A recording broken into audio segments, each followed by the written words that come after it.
don't think I see you crying in your cars, but I do. Sometimes I can feel it at a red light, someone at my side trying to muddle through. See them wiping their eyes in their rear view, like black hole sun in the sky. Why the fuck won't you come when I need you? Well, this moment in time is as close as we'll be and as far as I'll meet you. Two windows in between us, new moon in the house of Venus. One stranger who sees you and reads your features knows that your alibi might be tight, but it's not quite leak-proof. So if you're sitting at the light and you're crying in your car, just know that I see you. And it's a 50-50 that I'm bloodshot, gun-shy, once bitten, twice tried, ribs pried wide to the sky till I'm see-through. That's you, in case you don't recognize yourself.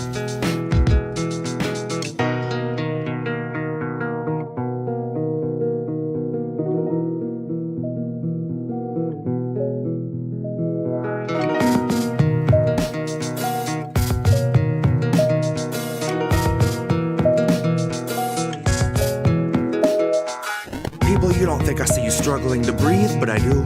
I see you stumble in your everyday grief like I do. I try, but I do. I'm twice bitten too. My mind's split in two. My knuckles bright white from the 10 to the 2. And the song in my head is the theme for a fugue. A state of decay through the filter of corporate news, where they edit the grays and the blues. They whitewash the brown till they drown out the natural hues. And then it's just another fact to refuse, that the corporate ladders for hanging the company noose. Consider it one of your perks, after all it's communal in use. So you can come and hang till your legs go limp and they're shaking you loose. Now you watch 5 co-workers opt for the alternate exit, neatly suspended above where you wolf down your food. And your company gets its incentives embellished by harping on wellness, suggesting you'd best take time for your mental health after your 14 hours are through. Like we gave you a bottle to piss in and fixed up a noose on the crossbeam. Christ, what more can we do? So if you struggle to breathe any moment that you aren't asleep, then remember, most of Americans fear for their savings, fear for their shelter, fear for their babies. You aren't the fringe of exception, but rather a perfect example of capital's rule. And you're far less alone than the ruling class tells you is true. You're far less alone than the ruling class tells you is true.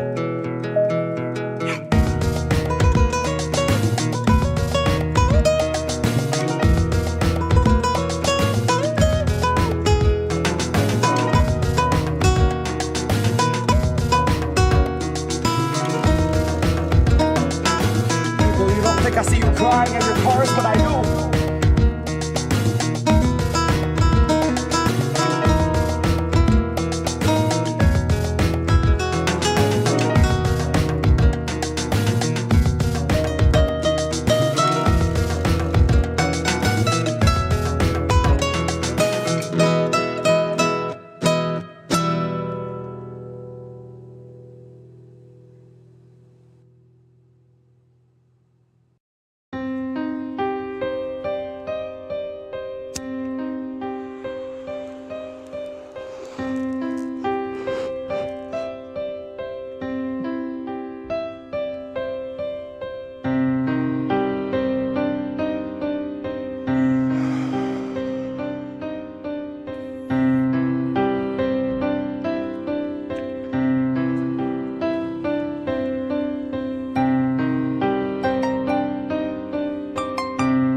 Our society and our world are full of these invented and built up and contrived facades. And sometimes some people come along with a hammer and smash that facade.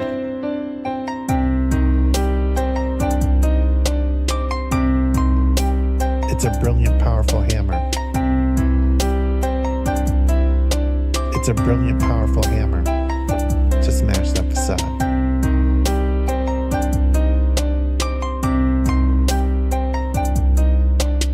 It's a brilliant, powerful hammer to smash that facade. Welcome to the future. Shit where you please. The Wi-Fi's killer, but there's no more bees. So there's hardly any flowers, there are very few trees, and you'll pay $1,000 for some honey for your tea.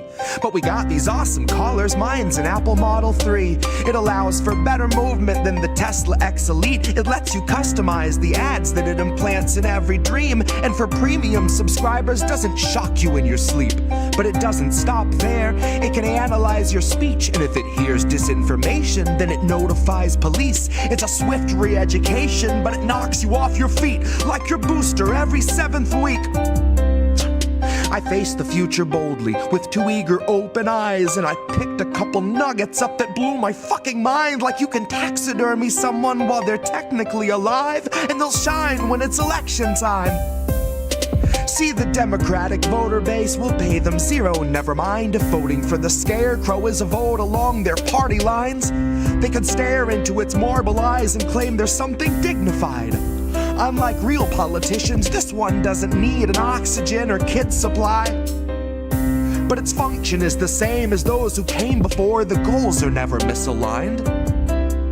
It still spends all its working time performing pre-recorded fleecing sessions where it sugarcoats your slow and hungry genocide, while pouring billions into Nazi coffers, all the while selling you the story that we're moments till the MiGs arrive.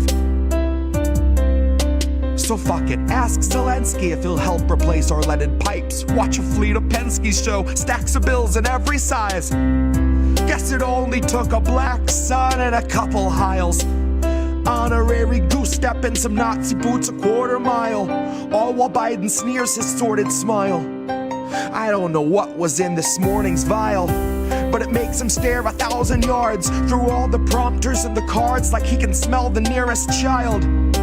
His eyes are wide and wild, wider than the grave in which another 1,000 families were tossed in as I typed until they rose up to the sky unceremoniously piled. Which sort of flies right in the face of all this network ticker tape where the American economy has superhuman vitals. And sometimes some people come along with a hammer. See, I like to think my trial's gonna play like a recital. I'll denounce the world around me and accuse the most entitled, who weaponize their titles, whose pull is something tidal, who'd starve us all to death to best delight their blinded idol.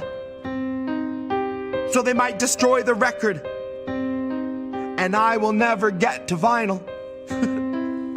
So my word is not immortal, but it's final. It's a brilliant, powerful hammer.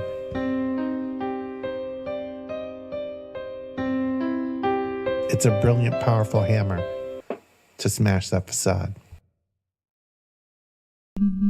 False alarm, I thought that help was here. But it was my own reassurance bouncing round 100,000 times in my own ecosphere. If every time you speak you keep it off the record, consequently you can keep your record clear. And if you mute the speech that shakes your frail beliefs, you only seek to insulate your image and continue down the stream in the direction clout and credit steers. Directly from your mouth into am I the asshole Reddit's ears. Directly back into the greasy pockets of some Gates Foundation financiers. And then directly back into the frantic final thoughts of early trial Neuralink volunteers, staring at the numb and mumbling vacancies where recently had been their peers. Half of whom are glitching with the memory stuck on pause, and half have zero fucking clue just who they are or why they're here. It's been said that fear is all we have to fear, but that was back before the Bezos fear condenser came along, distilling concentrated fear that's diamond pure, crystal clear, oppressor strong, and woven into every single article you read and song they let you hear. And then Elon heard that Jeff enhanced our fears by 86%, and he said, hold my beer. And not a single sheep among the herd would turn their head or say a word, cause they were all too busy begging for the shears, begging for the muzzle, happy just to guzzle, feed, and watch a screen for all their years. Man, to each his own, can't afford a home, but they'll let you have your cozy little ecosphere. We're there among your own devices. You can break the seventh seal, overthrow the oracles and slay the seer. All the tomes were burned and all the lips were seared. Shut your eyes and all our lives just disappear. Now blink 'em twice. Welcome to your ecosphere.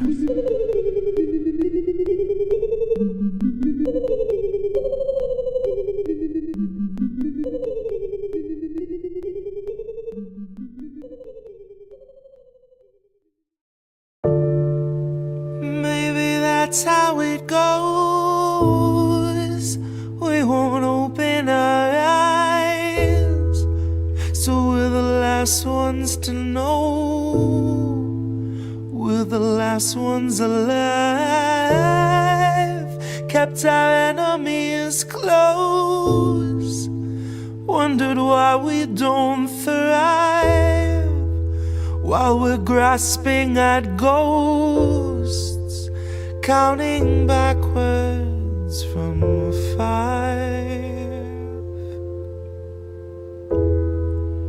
counting backwards from 5,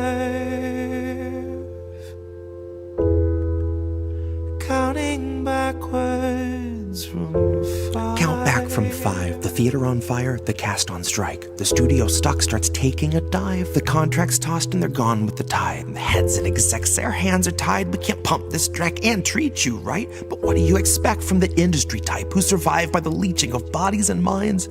From those who original thoughts never seem to find.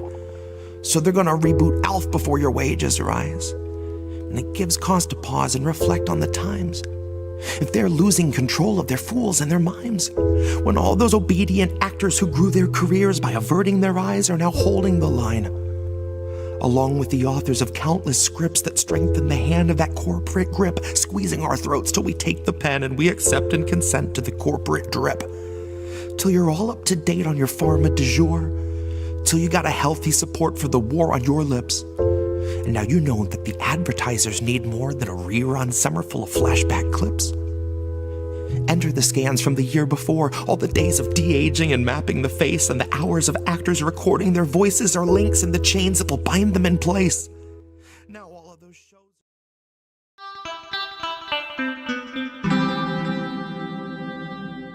Who are these people?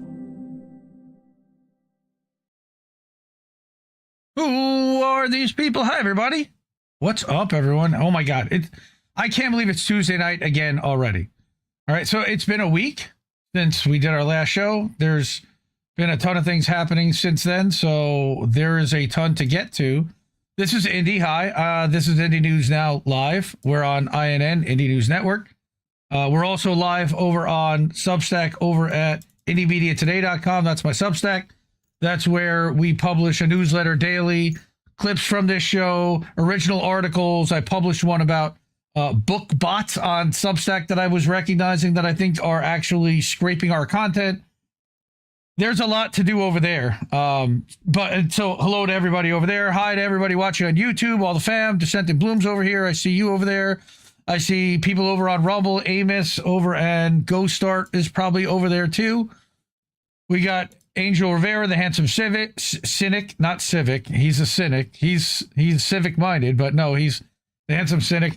I was watching Abby and Mikhail over at Noteworthy on Abby Don't's channel earlier.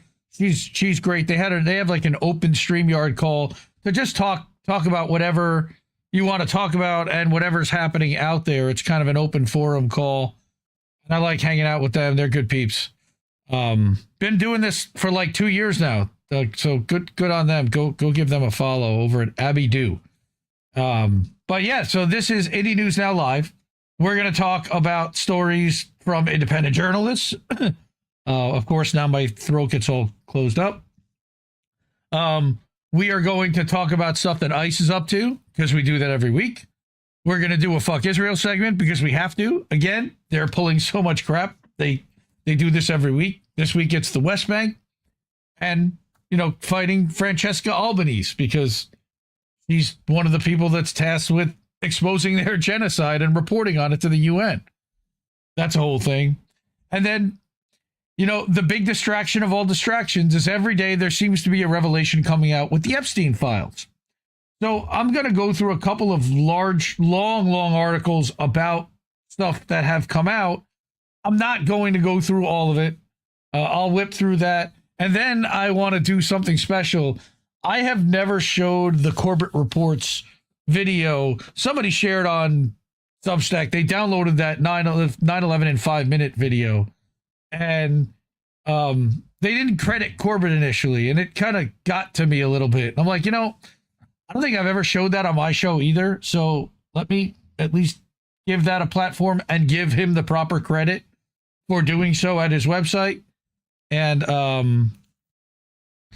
so that's what we're going to do tonight. And then we're going to, of course, talk about the GoFundMe's for our friends Shanda and Aspen, and Cowboy Kitty, who's in the chat, gave me an update about Natalia. Her next hearing is Friday. So everyone, you know, positive vibes and rally around whatever we can do.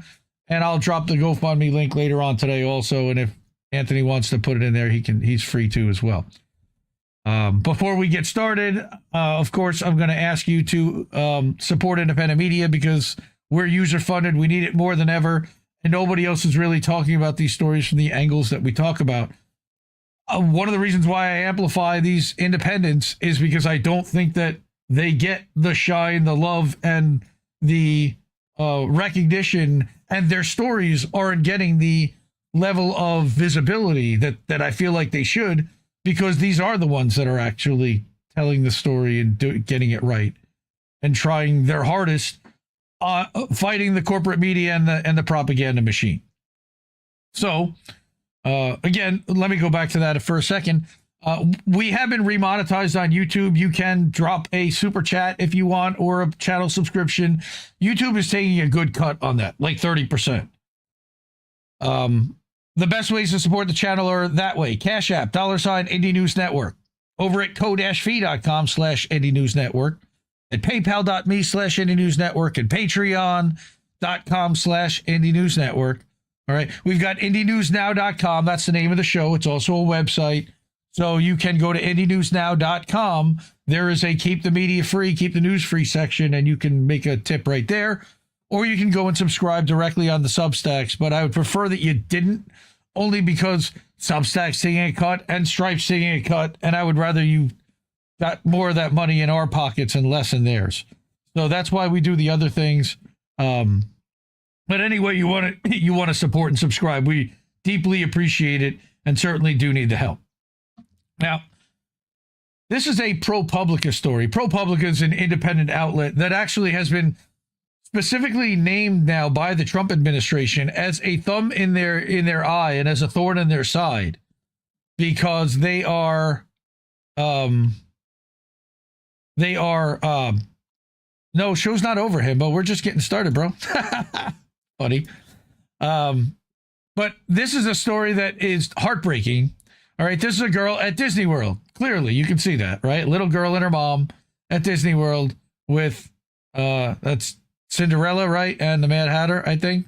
Pretty sure. All right, maybe that's Snow White. I think it's Cinderella. Right. How a planned Disney World vacation turned into 4 months in immigration detention. Fuck ICE. You know, like, really? This is the kind of story I got to report on. A 9-year-old shares her story of being held at the nation's only operating detention center for immigrant families in Dilley, Texas. Yes, you may know about this Dilley detention center from the from the other kid, Liam Rodriguez, that we talked about a couple of weeks ago. All right. This week, ProPublica published a story that this woman wrote, Micah Rosenberg. All right. Based in part on interviews with the parents and children being held at the nation's only operating detention center for immigrant families in Dilley, Texas. Now, I will skip to the end on this one and let you know that this girl that went through this ordeal is now back at home in Colombia. And that thank goodness.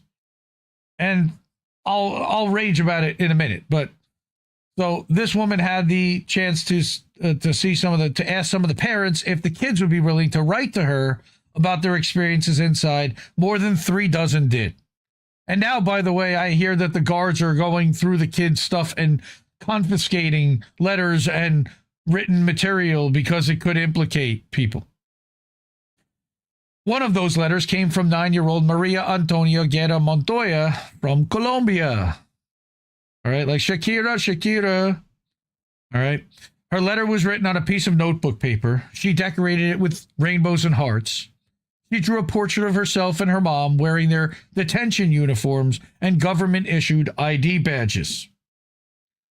I had initially met Maria a few weeks earlier when I managed to get inside the Dilley Immigration Processing Center. That alone is remarkable because nobody's been getting in and out of those places.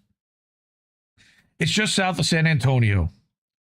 Her mother, Maria Antonia, and more than 3,500 people, half of them minors, had cycled through there since the Trump administration reopened it early last year.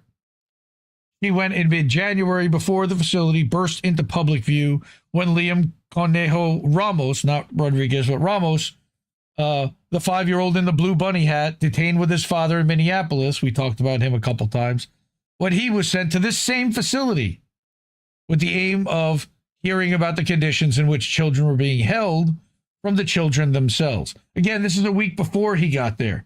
We found out all about that. Literally, Joaquin Castro went in and got this kid and delivered him back to Minnesota, which was also weird. How did just him and nobody else? And anyway, after signing in, I passed through a metal detector and a series of locked doors to get through to the visitation room. Maria Antonia and another girl her age were quietly playing fast-moving hand games when her mother, Maria Alejandra Montoya, called her over to introduce me. And this is where it gets a little confusing because now you have Maria Antonia and Maria Alejandra.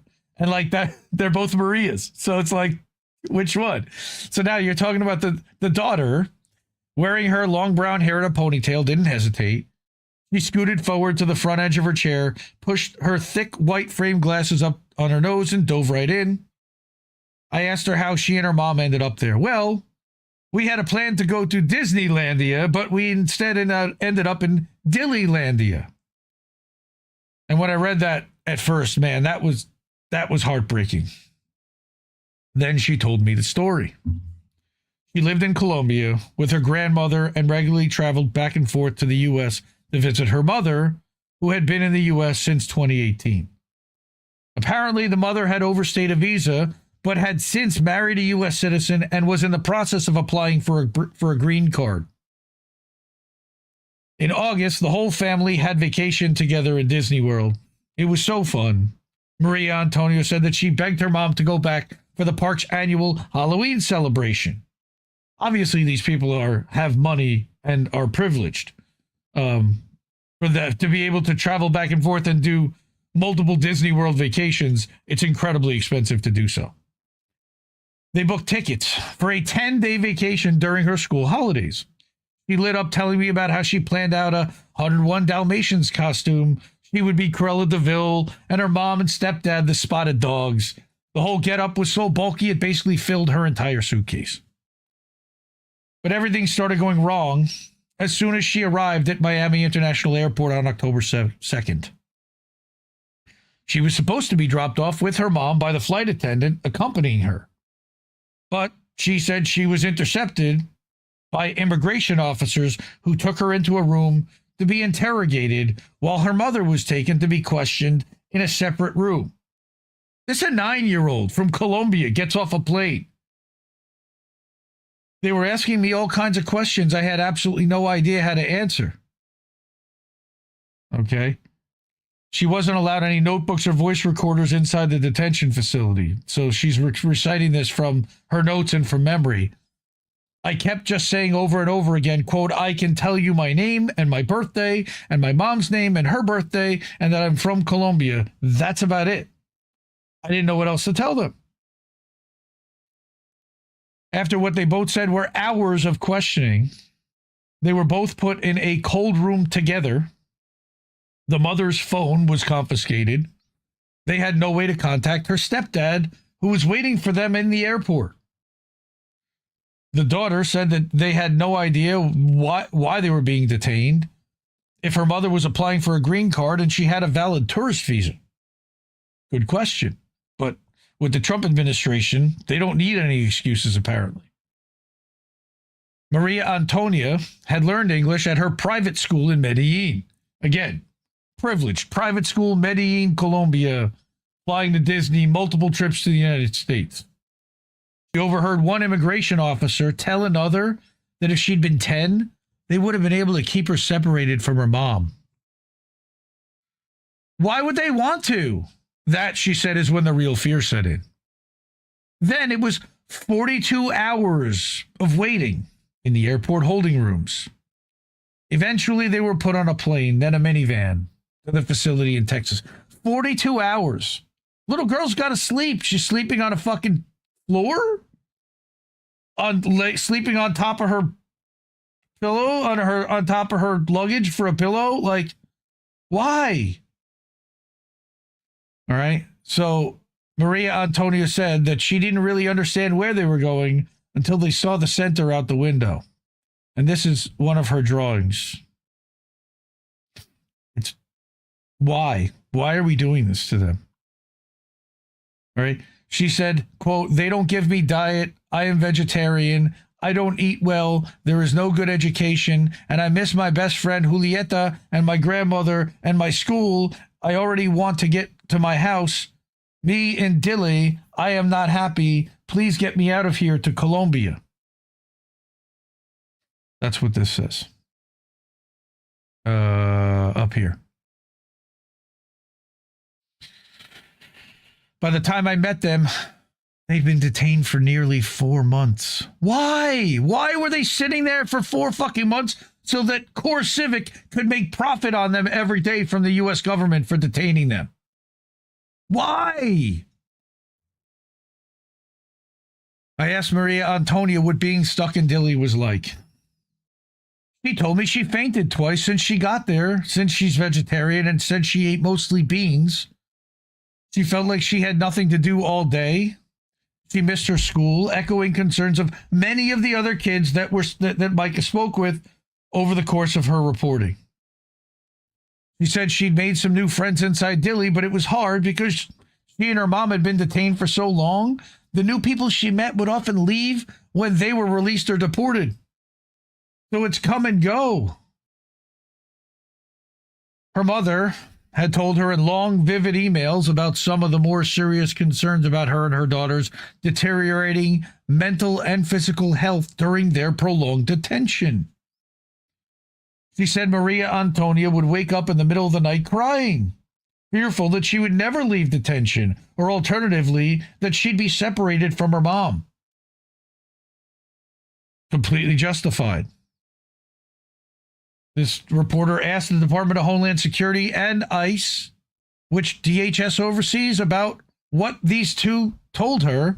In an email, of course, they denied the whole thing, and I'm not even going to dignify what they said because it's ridiculous and they're lying, and we know it.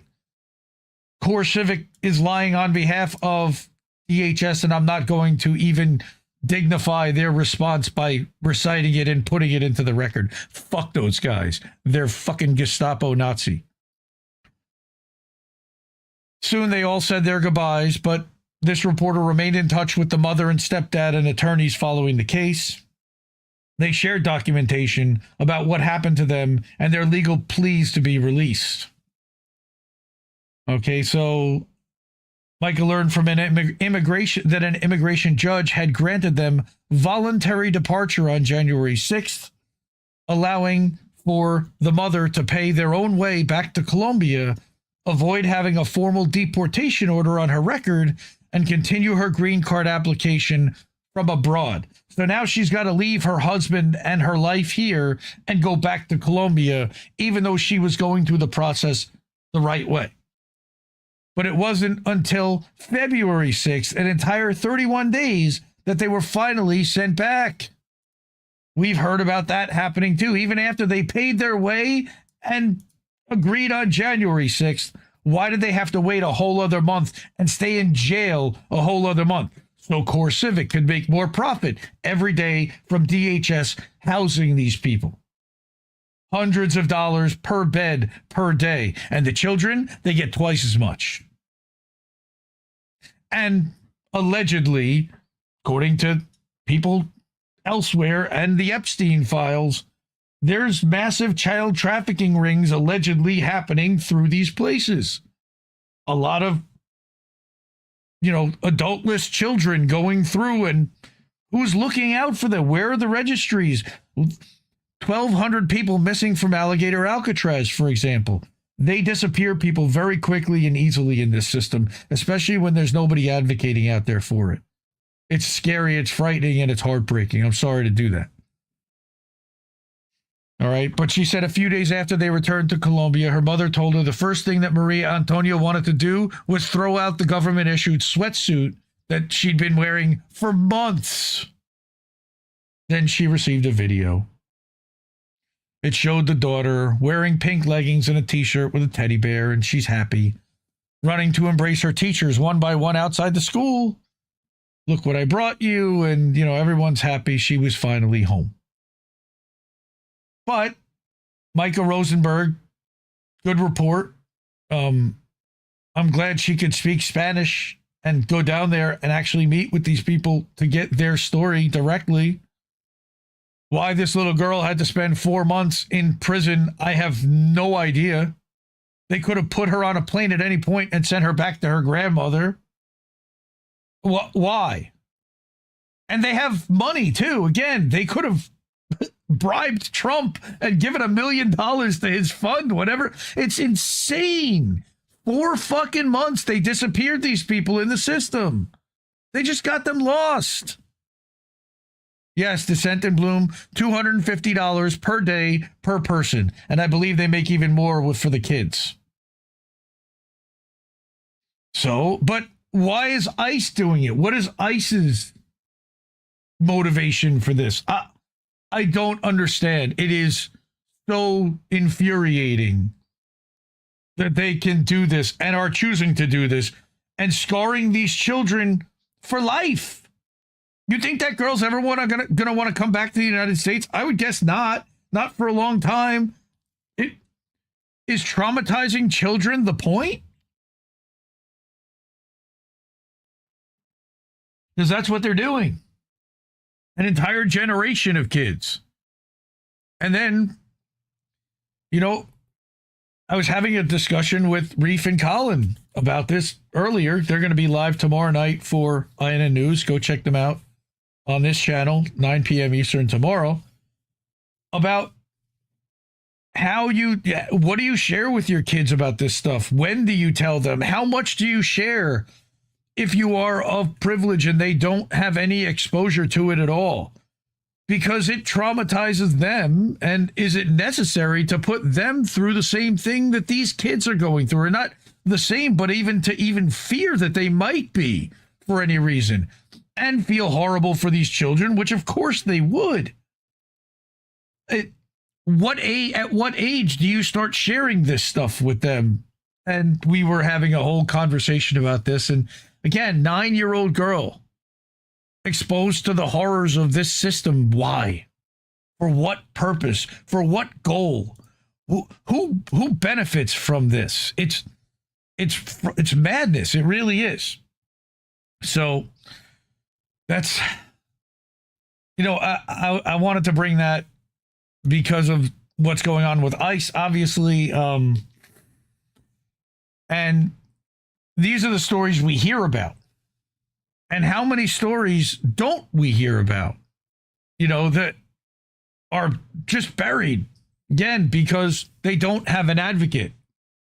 They don't have a reporter that happened to catch their story, or an 11-year-old, because now we know that 10-year-olds are separated from their parents, an 11-year-old who's all by themselves and has nobody to help them gather their thoughts and speak. And now again, we're hearing that Core Civic and Geo Group are starting to go through the the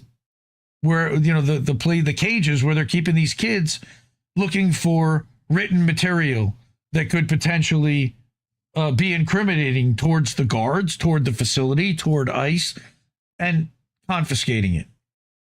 So fuck ICE for all of that. Fuck the U.S. government for what they're doing. There's no reason for any of this other than the punishment is the point. And that is frightening. And it's going to get even more frightening after what we go through next. Before we do that, I'm going to ask you again to support independent media because we need it more than ever. There's a way to do that. Those people already have. They're amazing.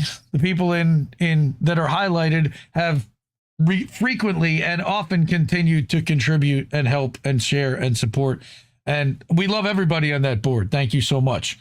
The best ways to do that financially are Cash App, $ Indie News Network, at ko-fi.com/Indie News Network, over at paypal.me/Indie News Network, and patreon.com/Indie News Network. You can subscribe monthly and become a monthly patron. Over at IndieNewsNow.com, you can click on Keep the News Free, and there's a way to leave a tip for INN over there. And then we've got the Substacks over at INNnewsletter.com, where I'm a member and I publish a weekly update for the network that has everybody's content for the week.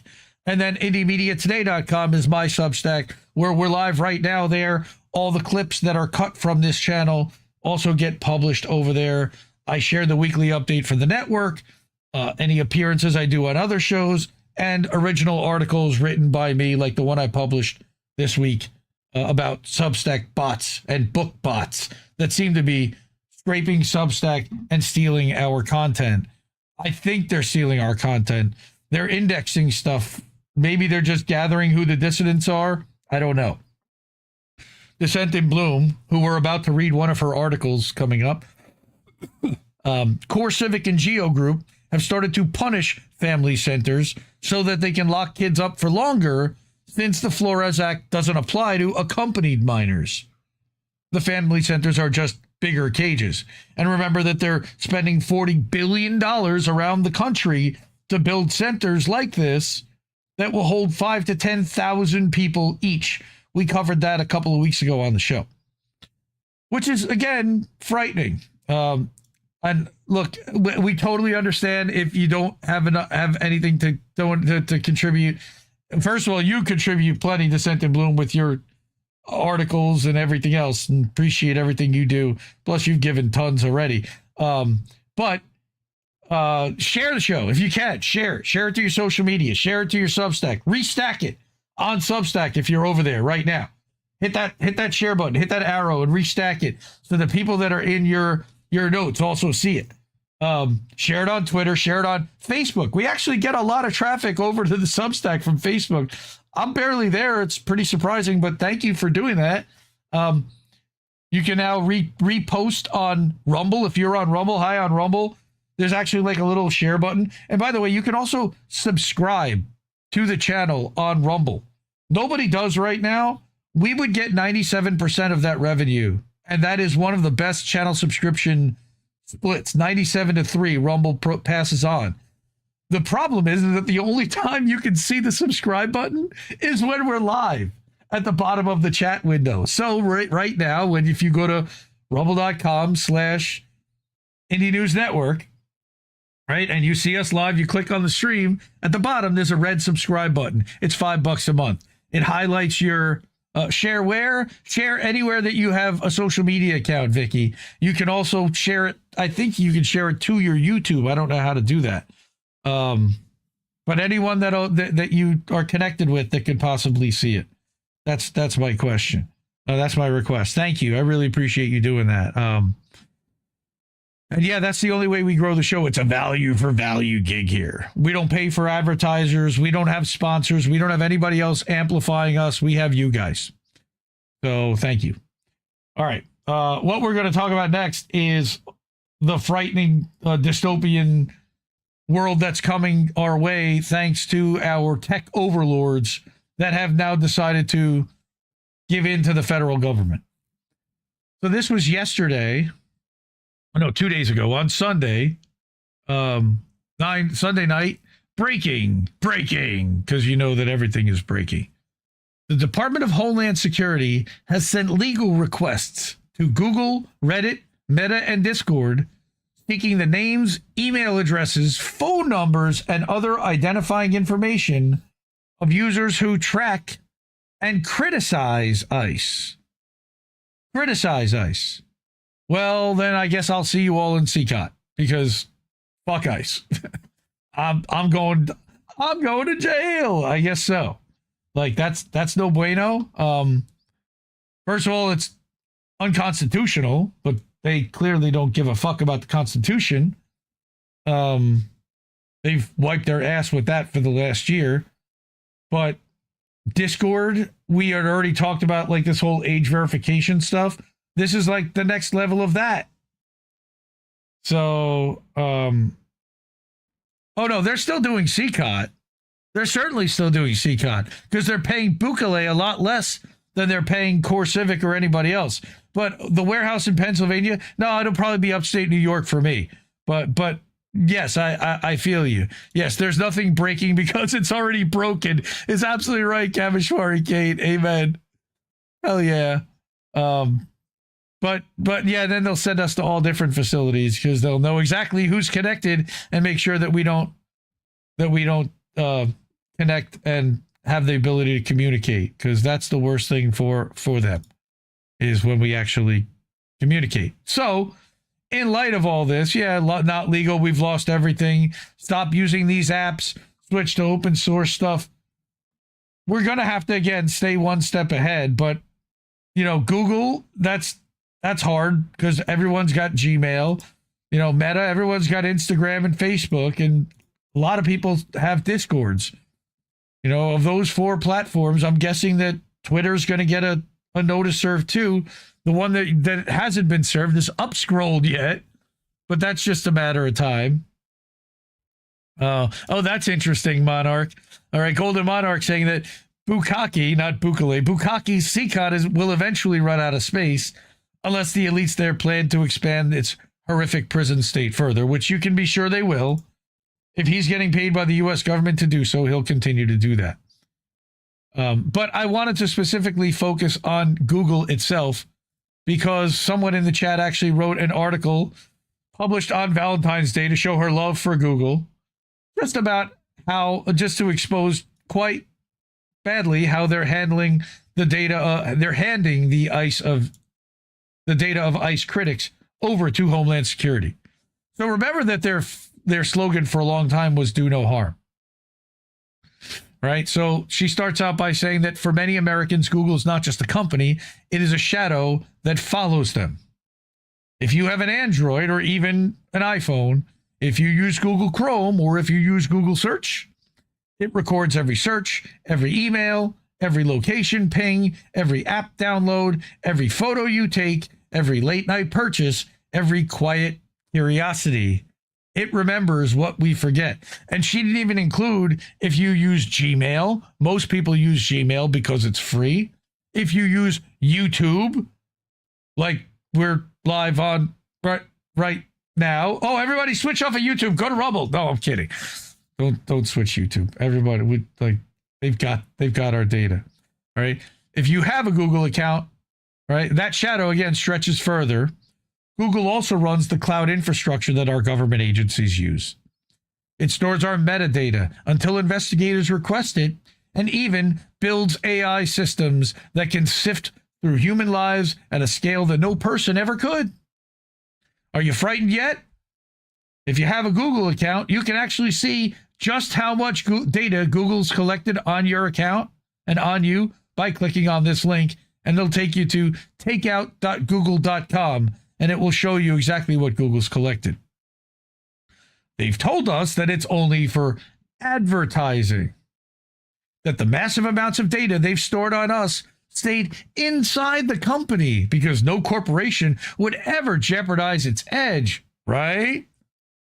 Self-interest would keep us safe, and greed was framed as a safeguard because we all know Gordon Gekko said in Wall Street, greed, for lack of a better word, is good, except not so much.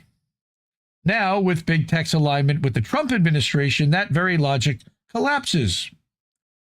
The same private data they once mined for profit is slowly being positioned as a tool of governance. For Google, that shift is subtle, layered in administrative subpoenas from Homeland Security and government contracts with Customs and Border Patrol and complex legal infrastructure, structured just carefully enough to preserve plausible deniability. Also, all the deals they're making over with Israel, but that's a whole other story. But the big headline is that the DHS wants your data. But why would they want that? This week, it was exposed that DHS has sent hundreds of administrative subpoenas to Google, Reddit, Meta, and others, demanding that these platforms unmask the identities of accounts that track ICE activity, as you just saw in that tweet on Sunday. They're also demanding that the platforms report anyone expressing anti-ICE sentiment directly to the government. That is worrisome, to say the least. Over the last decade, Google has overwhelmingly complied with millions of government requests for user data, and those requests have been climbing for 5 years. There's no rule requiring platforms to tell you when it happens, and many people never find out at all. I remember very famously that Tara Reid was contacted by Twitter when her data was subpoenaed by the FBI at one point in like 2020. All right, but this is a graphic about global requests for user information scaling up by year. I don't know if I can make this bigger. I can't. Okay, where you've got accounts, and then you've got requests for disclosure of information, user info. Gotcha. Okay, so you can see that the blue line is going up every year, as of course is the red line, because the red line is the number of accounts that are being supported. Right? So, for example, Amanda Thomas Johnson, a journalist who advocated for Palestinians, only learned that they'd been targeted by Homeland Security weeks after the fact. Google notified her in April with a brief email informing him that his metadata had already been shared with Homeland Security. Oh, Amandla. Sorry. Thank you. Thanks for the correction. Okay. So here's the damage was done before the message ever arrived. ICE had requested and was given a list of his usernames, addresses, an itemized list including any IP masking tools like VPNs, telephone numbers, subscriber identities, and credit card and bank account numbers. Yes, requested. This was a request, not legally required. So why did they comply? The EFF and the ACLU of Northern California recently wrote to every major tech platform, including Amazon, Apple, Discord, Google, Meta, Microsoft, Reddit, Snap, TikTok, and Twitter, with a single demand to stop complying. In the letters, they talk about how Homeland Security's subpoenas are unlawful and how the government already knows this, which is why when a small number of targeted users challenged those subpoenas in court with help from ACLU affiliates in California and Pennsylvania, Homeland Security didn't wait for a judge to rule. It withdrew the subpoenas before any decision could be made. Why? So precedent couldn't be set. Unlike a search warrant, an administrative subpoena is not approved by a judge. If a tech company refuses to comply, an agency's only recourse is to drop it or then go to court and try to convince a judge that the request is lawful. But this is what the feds are using to compel private companies to unmask their critics by name. It's happening alongside Homeland Security's existing contract with Signal Labs. I wonder if that's a Zionist signal, which is already scanning your social media around the clock using AI. Yay! This data is all being fed into Palantir, a program used by ICE to identify protesters with face scans during Minnesota ICE protests, even going so far as following some home because It aggregates extensive personal data from phone numbers, physical addresses, names, and more.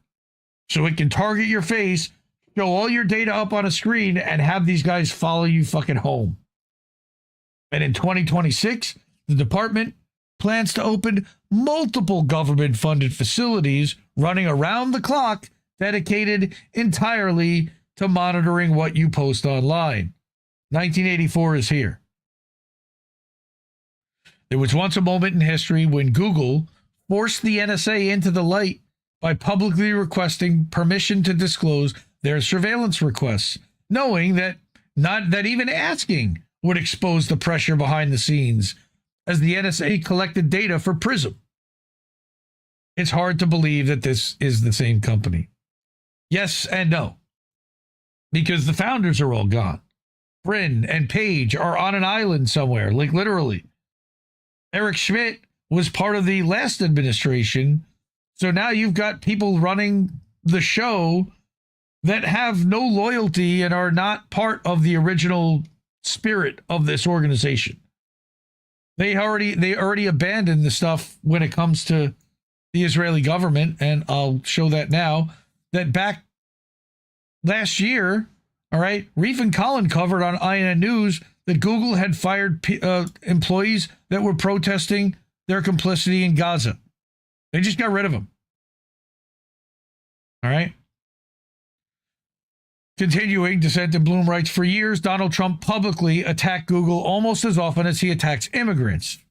He accused the company of rigging search results and suppressing conservatives and amplifying Obama over him. At one point, he even openly said that Google was working hand in hand with China. All right. Google is helping China and their military, but not the United States. Terrible. The good news is they helped crooked Hillary Clinton and not Trump. And how did that turn out? Hillary Clinton helped Trump, you fucking dumbass. That was written in 2019 while he was president. Singling out an American company. Like, could there be anything more un-American than that? No. And he did it to manipulate their stock price also, because he makes them go up and down. All right. And here we're going to talk about how he makes their stock price go up and down. In July 2021, there's another story. Trump filed a class action lawsuit against YouTube LLC, which of course is owned by Google, and its CEO, Sundar Pichai. All right. Claiming that his post January 6th suspension from YouTube amounted to unconstitutional censorship and a direct assault on his First Amendment rights, which it probably was. In 2022, despite banning Trump's YouTube account, Google approved Truth Social for the Google Play Store. Well, again, there's no legal basis for doing so. For restricting it. Google settled that YouTube lawsuit, paying Trump $24.5 million last September. That slipped through the headlines from most people. That same month, the company was also forced to implement remedies in the antitrust case it had lost to the Justice Department in July that year. This, to me, is the most dystopian and frustrating fucking thing I read from this whole article. Google's CEO later thanked Trump for antitrust resolution during the billionaire's dinner at the Oval Office. Ah! God, I want to fucking scream. But the alignment didn't begin there. If anything, the ruling just formalized what was already in motion. And this is what most people didn't realize, what was already happening behind the scenes. In 2024, Sundar Pichai, who's Google's CEO and board member of its parent company, Alphabet, had already met with Trump at Mar-a-Lago. He had kissed the ring already.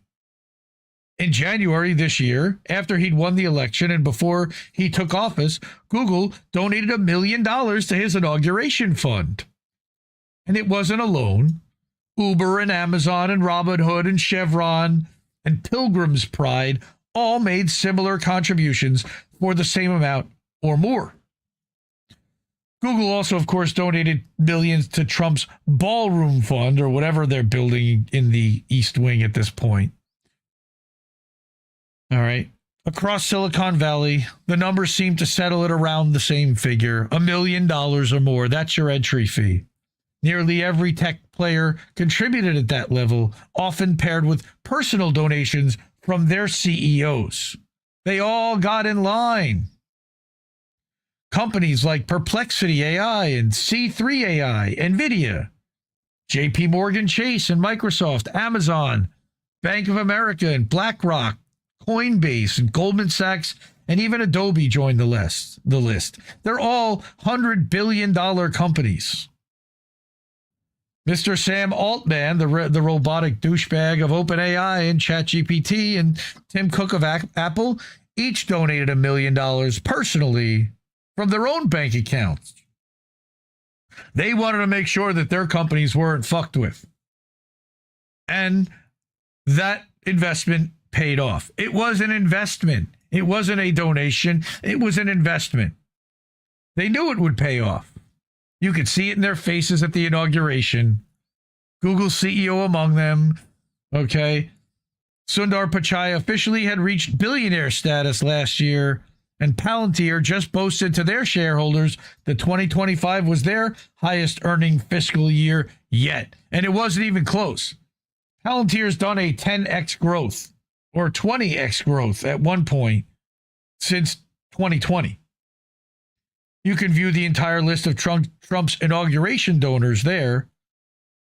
Okay, the technocratic class has only grown richer, but our civil liberties have decreased, and the surveillance state grows. And here's what's going on and why we're talking about why all these tech bros are donating to Trump. Because they're getting in line with his agenda, and they're now handing over data willingly without court order to Homeland Security. In early February, Google quietly dropped their pledge not to use AI for weapons or surveilling people. That was in February 2025. They had already technically been using it in Israel, but that's a whole other story. That same year, when Trump attempted to rename the Gulf of Mexico to the Gulf of America, Google didn't push back, but instead announced on Twitter that it would update Google Maps to align with our official government sources. When Trump illegally extended the TikTok ban on his own, and then Trump demanded that Google and Apple put it back in the App Store, they did. What? In 2025, Google, Microsoft, and Meta ended DEI reporting on workplace diversity in alignment with the Trump administration and his executive order to remove it from anything U.S. government related. And my guess is that these ending of reportings had to do with the fact that they have contracts with the U.S. government, which demanded that DEI reporting end. And of course, they've aligned with the White House's. Okay, so yeah, Google search prohibits autocomplete for the phrase impeach Trump. Come on. That's insane. Wow. And of course, they've aligned with the White House's AI action plan because they stand to benefit wildly from it. And the U.S. government uses Google's AI Gemini because we've already known that they lie and have fabrications or hallucinations. They're also among the companies pursuing Project Vault and Forge, a program built around extracting the critical minerals that power EVs and batteries, semiconductors, and the entire architecture of the AI economy. All right. Look at that. In Google's February 2026 calendar, President's Day and Valentine's Day remain, but Black History Month has been removed as an identifier. Huh. Weird. All right. Earlier this year, Google, who of course owns the Android operating system, discreetly removed Pride Month, Black History Month, Indigenous Peoples Month, and Hispanic Heritage Month from its default Android calendar. They went on record stating that their recognition was not sustainable, while whole chapters of history removed under the guise of a routine update. Like, why? Okay. So here's the problem. Now Google's powering ICE. Yeah, that too. Think back to what Google knows about you now. That same infrastructure is under contract with the DHS and ICE. Last year, 2025, hidden in federal contract documentation, it was confirmed that Google had already been secretly powering CBP border surveillance towers with AI capable of human detection and mass-scale video storage. Again, do no harm. Remember that slogan they used to have?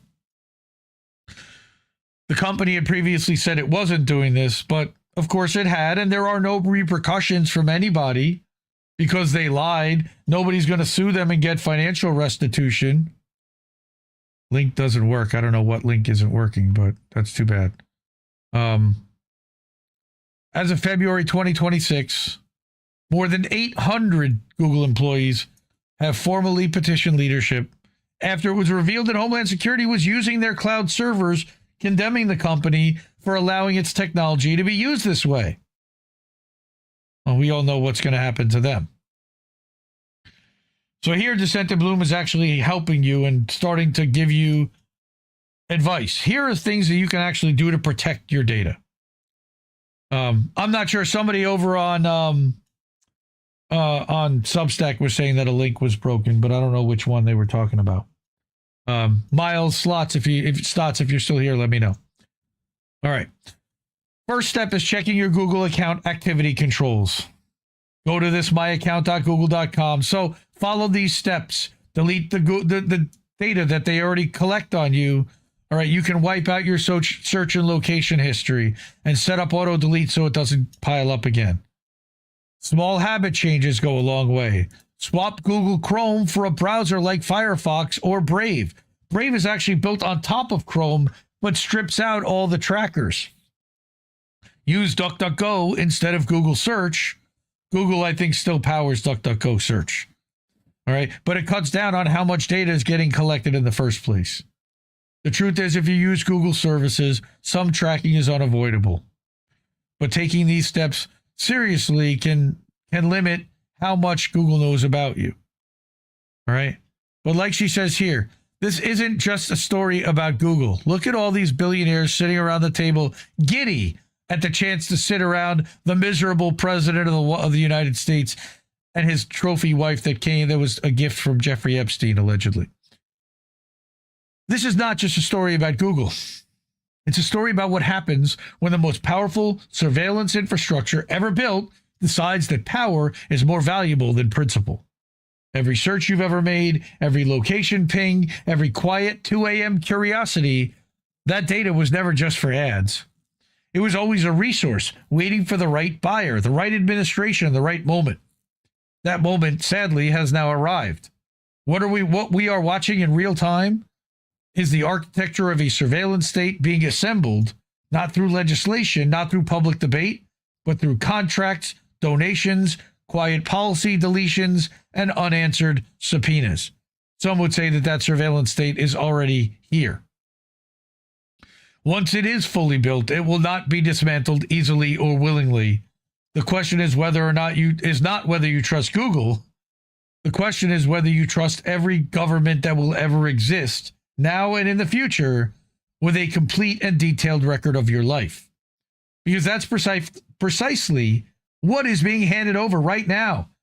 Not just to this administration, to the institution of state power, permanently and without your consent. When Gavin Newsom or whoever it is, or Democrats take power the next time, they're going to have access to all this data and be able to do the same subpoenas and everything, unless we do something about that. The steps listed above are small, but they matter. Take them anyway, and then demand more from the companies that built this shadow and from the representatives who are supposed to keep it in check. Silence at this point is not neutrality, but permission. All right. So support the Dissent in Bloom, support independent media. I also wanted to point out that not only has Google fired employees who were protesting their work with the Israelis and their contribution to genocide in Gaza, but also a year ago, last February 29th, they literally, as workers urged city council to pass a resolution allowing the unionized Google workers to negotiate with YouTube Music employees, they were told that their contract had been terminated. So this is like 30 seconds. I'm pretty sure I can play this. Negotiating table and bargain in good faith. There are less than 50 of us at YouTube Music, and we're taking on two of the largest corporations in the world. So to be supported by the city of Austin and also our allies in the labor community, give us the motivation to keep this fight going. Not to interrupt, but they just laid us all off. Oh. Yeah, they just laid us all off. We just all Our jobs are ended today, effective immediately. Wow. I'm sorry your time's expired, but we'll follow up on this. Thank you. Yeah. They know how to fuck over employees, for sure. Right? So fuck Google. But again, it's not just Google. It's going to be every corporation that's going to have to get in line. Look at this. Eventually, according to Noah Ryan, you'll have to scan your face to do anything. Your privacy and freedom will be stripped away from you in the name of convenience and security. Look at this. Clear is helping the Home Depot create a secure rental experience by verifying you are you. So this is specifically for the truck rental portion right now at the Home Depot. My guess is that this will end up expanding at some point to buy hardware, but this is one way for them to verify your identity using Clear. Clear is what you have to do is scan the QR code, okay, take a photo of yourself, and then upload a valid U.S. driver's license. And now Clear has your data and your facial scan and sometimes your retinal scan, which they're doing at the airports. Okay? So now Clear and the Home Depot are in partnership. And what's Clear going to do with that data? Is Clear in bed with the U.S. government? Absolutely, 100%.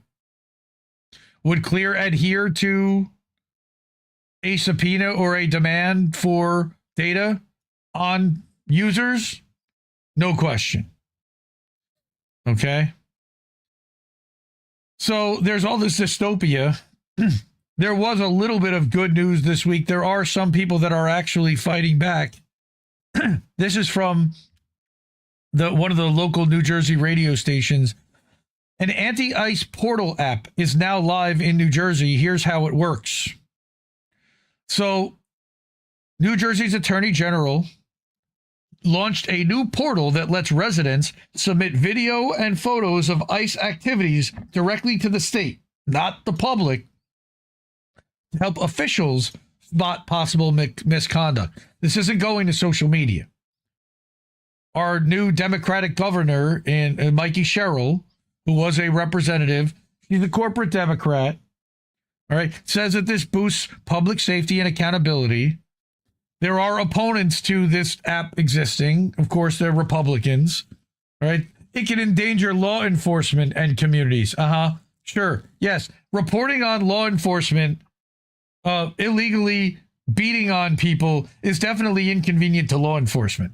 So this article is going to walk you through how that portal works, what it does, what it doesn't do, and the key categories that users can report. So I found this interesting because I haven't really heard of very many other states launching things like this. I believe that Minnesota did something like this. Minnesota! Right. Governor Mikey Sherrill says that a new online portal to show interactions between ICE agents and members of the public in New Jersey is now live. The site is hosted on the official website of the New Jersey Office of Attorney General and allows individuals to upload videos, photos, and detailed reports about encounters with ICE personnel.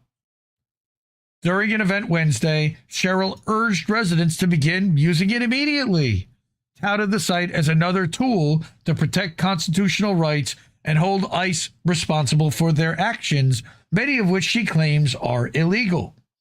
When they were rounding up people in Morristown, New Jersey, several weeks ago, and they left a 6-year-old without any guardian because they took her dad. Okay? We take seriously our responsibility to keep New Jersey residents safe.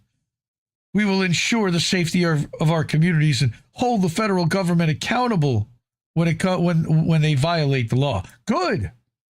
All right. The portal is part of a broader set of actions, including a Know Your Rights website and an executive order restricting ICE from using non-public state property for operations without a judicial warrant. That's all good things. All right. So this is from like the actual website. Okay. You can submit photo documentation and video. Would you like to provide that? Then incident details. Were you physically present? Were you present?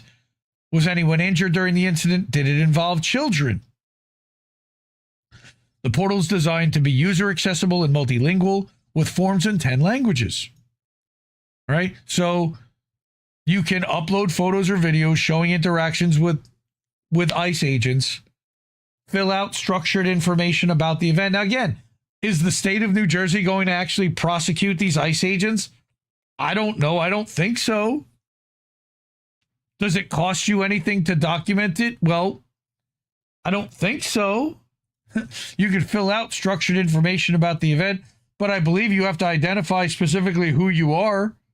You can't do that anonymously. You can fill out structured information, select from types of observed activity, right?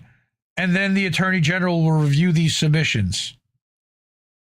Right? What it does is collects the photo, video, and narrative evidence submitted by residents. It can actually be used as evidence in hearings.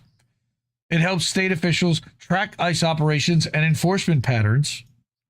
Right? It enables multilingual access. But what it doesn't do is publish the submitted videos for public viewing. Only the state can access the material that's being published.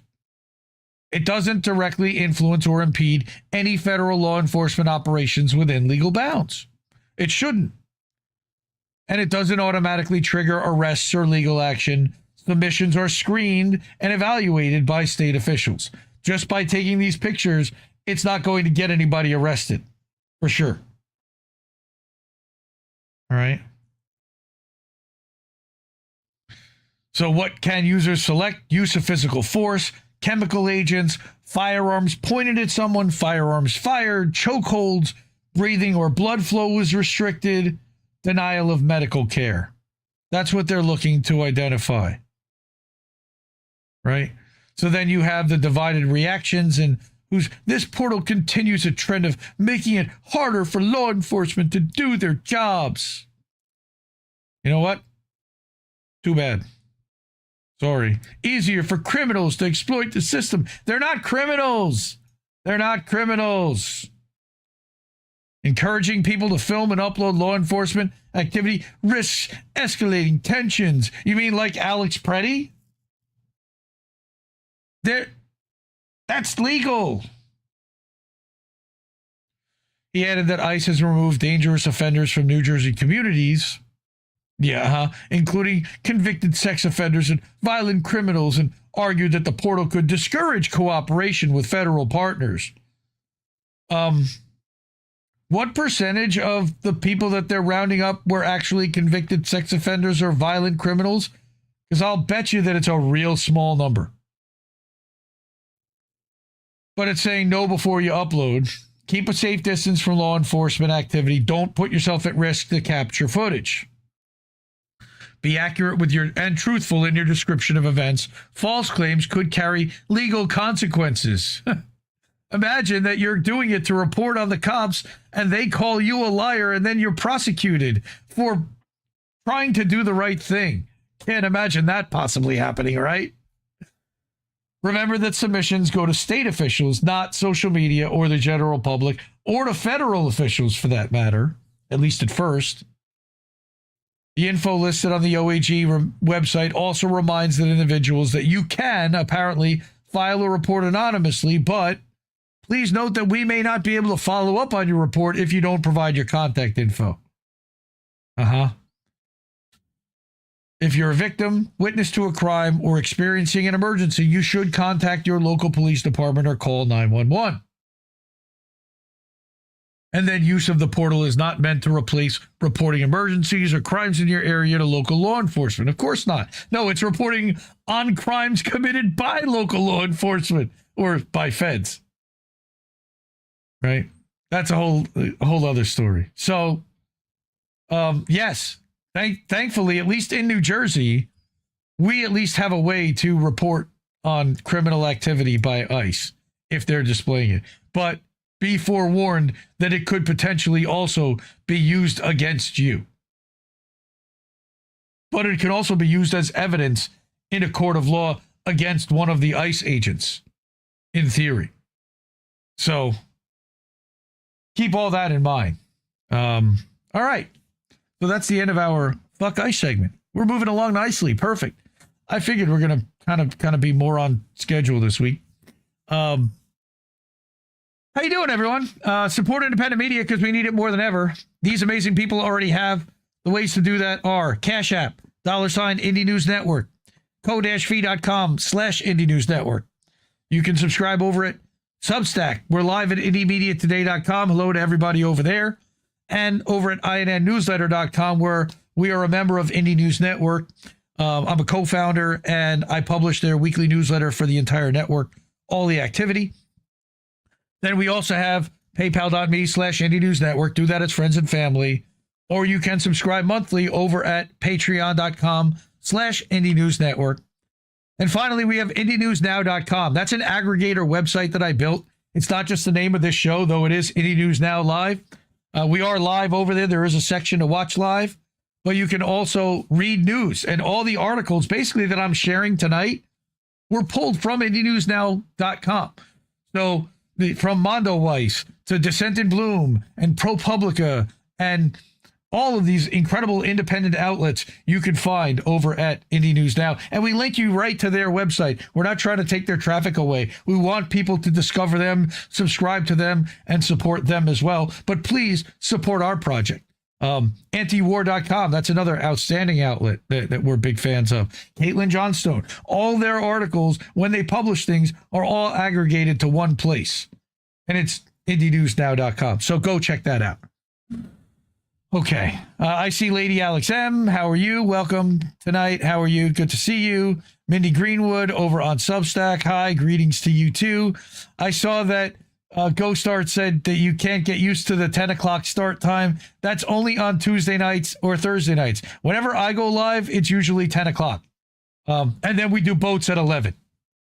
All right. But yeah, still the homepage for your browser. That's a great idea, by the way. That's a great tip. Set that as your homepage when you open up your browser. It opens to Indie News Now, and you'll get independent news and ad-free completely every time you open up your browser then. And we'll get more traffic that way. All right. You like Reason to Resist? Of course, Caitlin rocks too. Yeah. There's so many good outlets and people who read. Arturo Dominguez at Decolonized Journalism, and A Skeptic and Simplicius, and there's so many good people that we bring in, and they don't get the kind of recognition that they should. All right. You're not doing that. What do you say? Well, okay. But everybody else, not Dissent in Blue, but everybody else, set that as your homepage when you first open up your browser. All right. Why not save the advertising for the end? Why? Because sometimes I only get 10 minutes, and that's what I'll take. All right. But I do this in between each story, and I cut them up as segments so that I have them to send out throughout the week. But thanks for joining, Dave, and thanks for asking a question. But I did want to answer that question. Okay. Sorry for all the plugs. Now, we'll get to the next story, which is about what's happening in Gaza, Israel, West Bank, etc.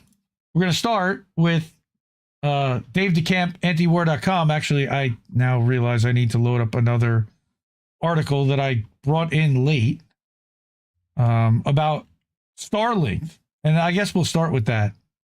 Really interesting because, there were these protests in Iran a couple of months ago, and everyone was in a whole hubbub about it. And we all had called at the time that it was a, where's the thing? Oh, I had the wrong link. Sorry. We called that it was a PSYOP, that it was a CIA infiltration, likely a Mossad project as well. And then Israel came out and admitted it, and Mike Pompeo congratulated and wished a happy new year to the Mossad agents that were walking alongside the Iranian protesters, which was hilarious and crazy.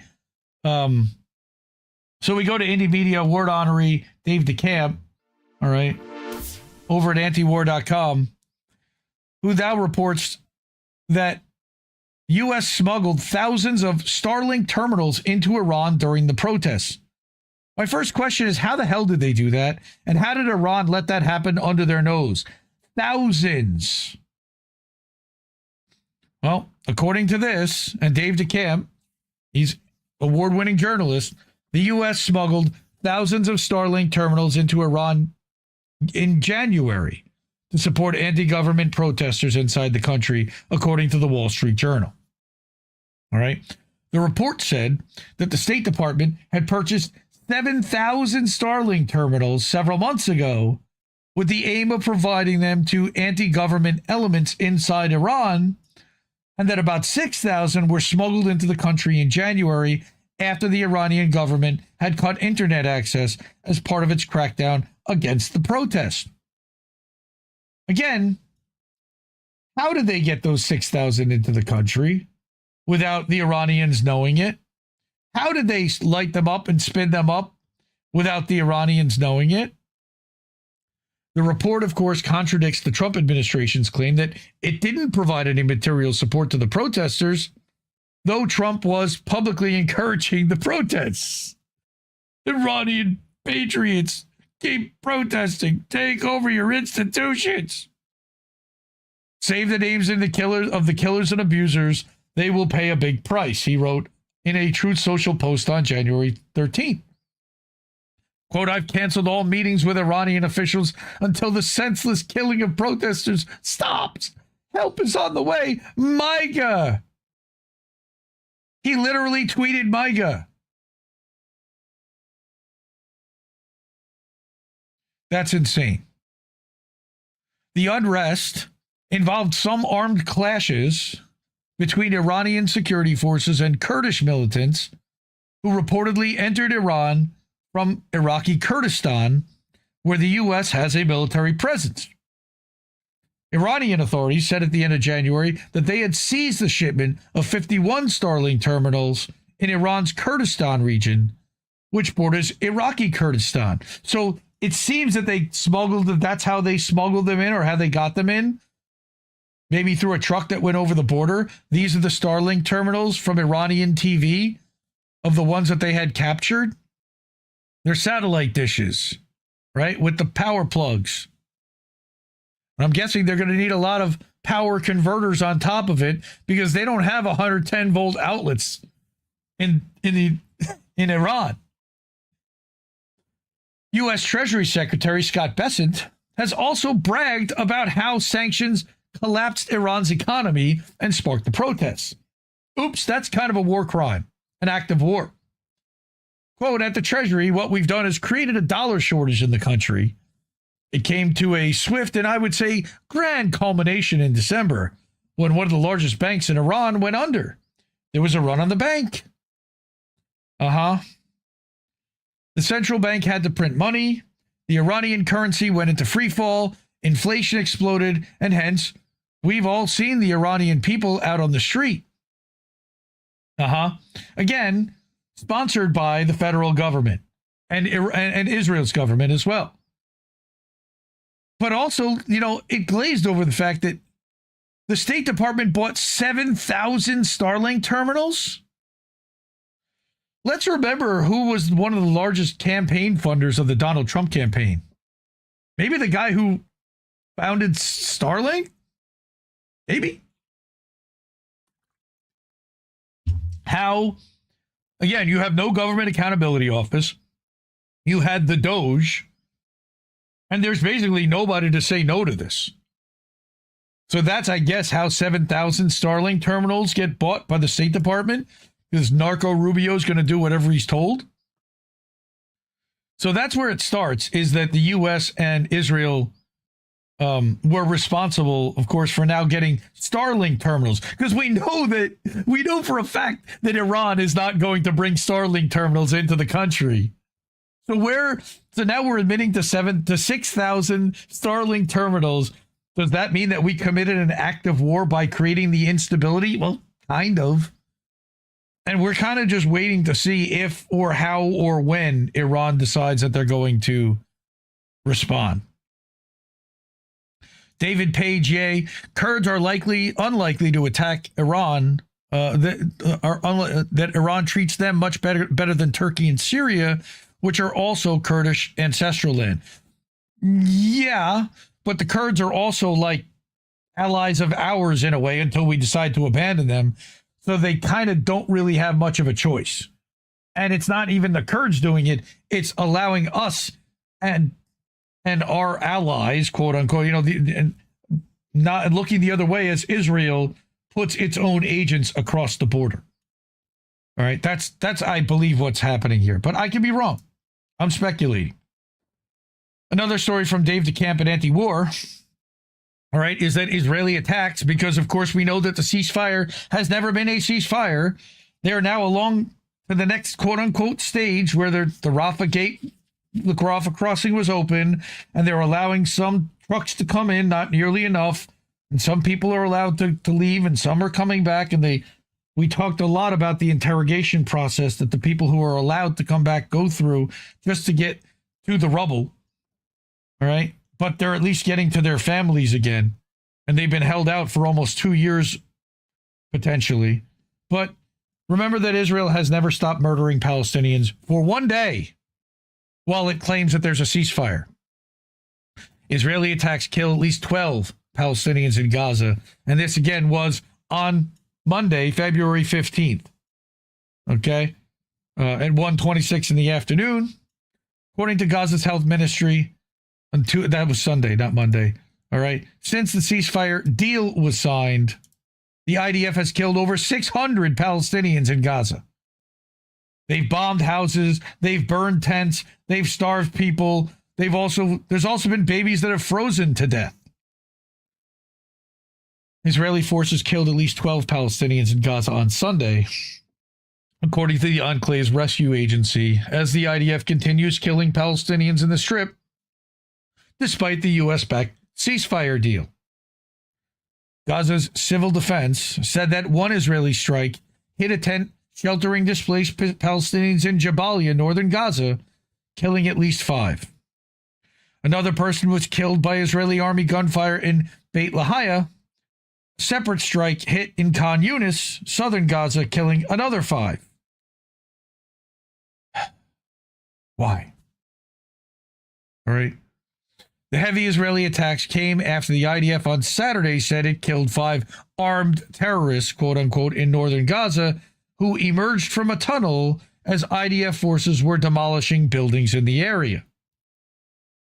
So they destroy the area, and anyone who comes out is automatically a terrorist and gets murdered.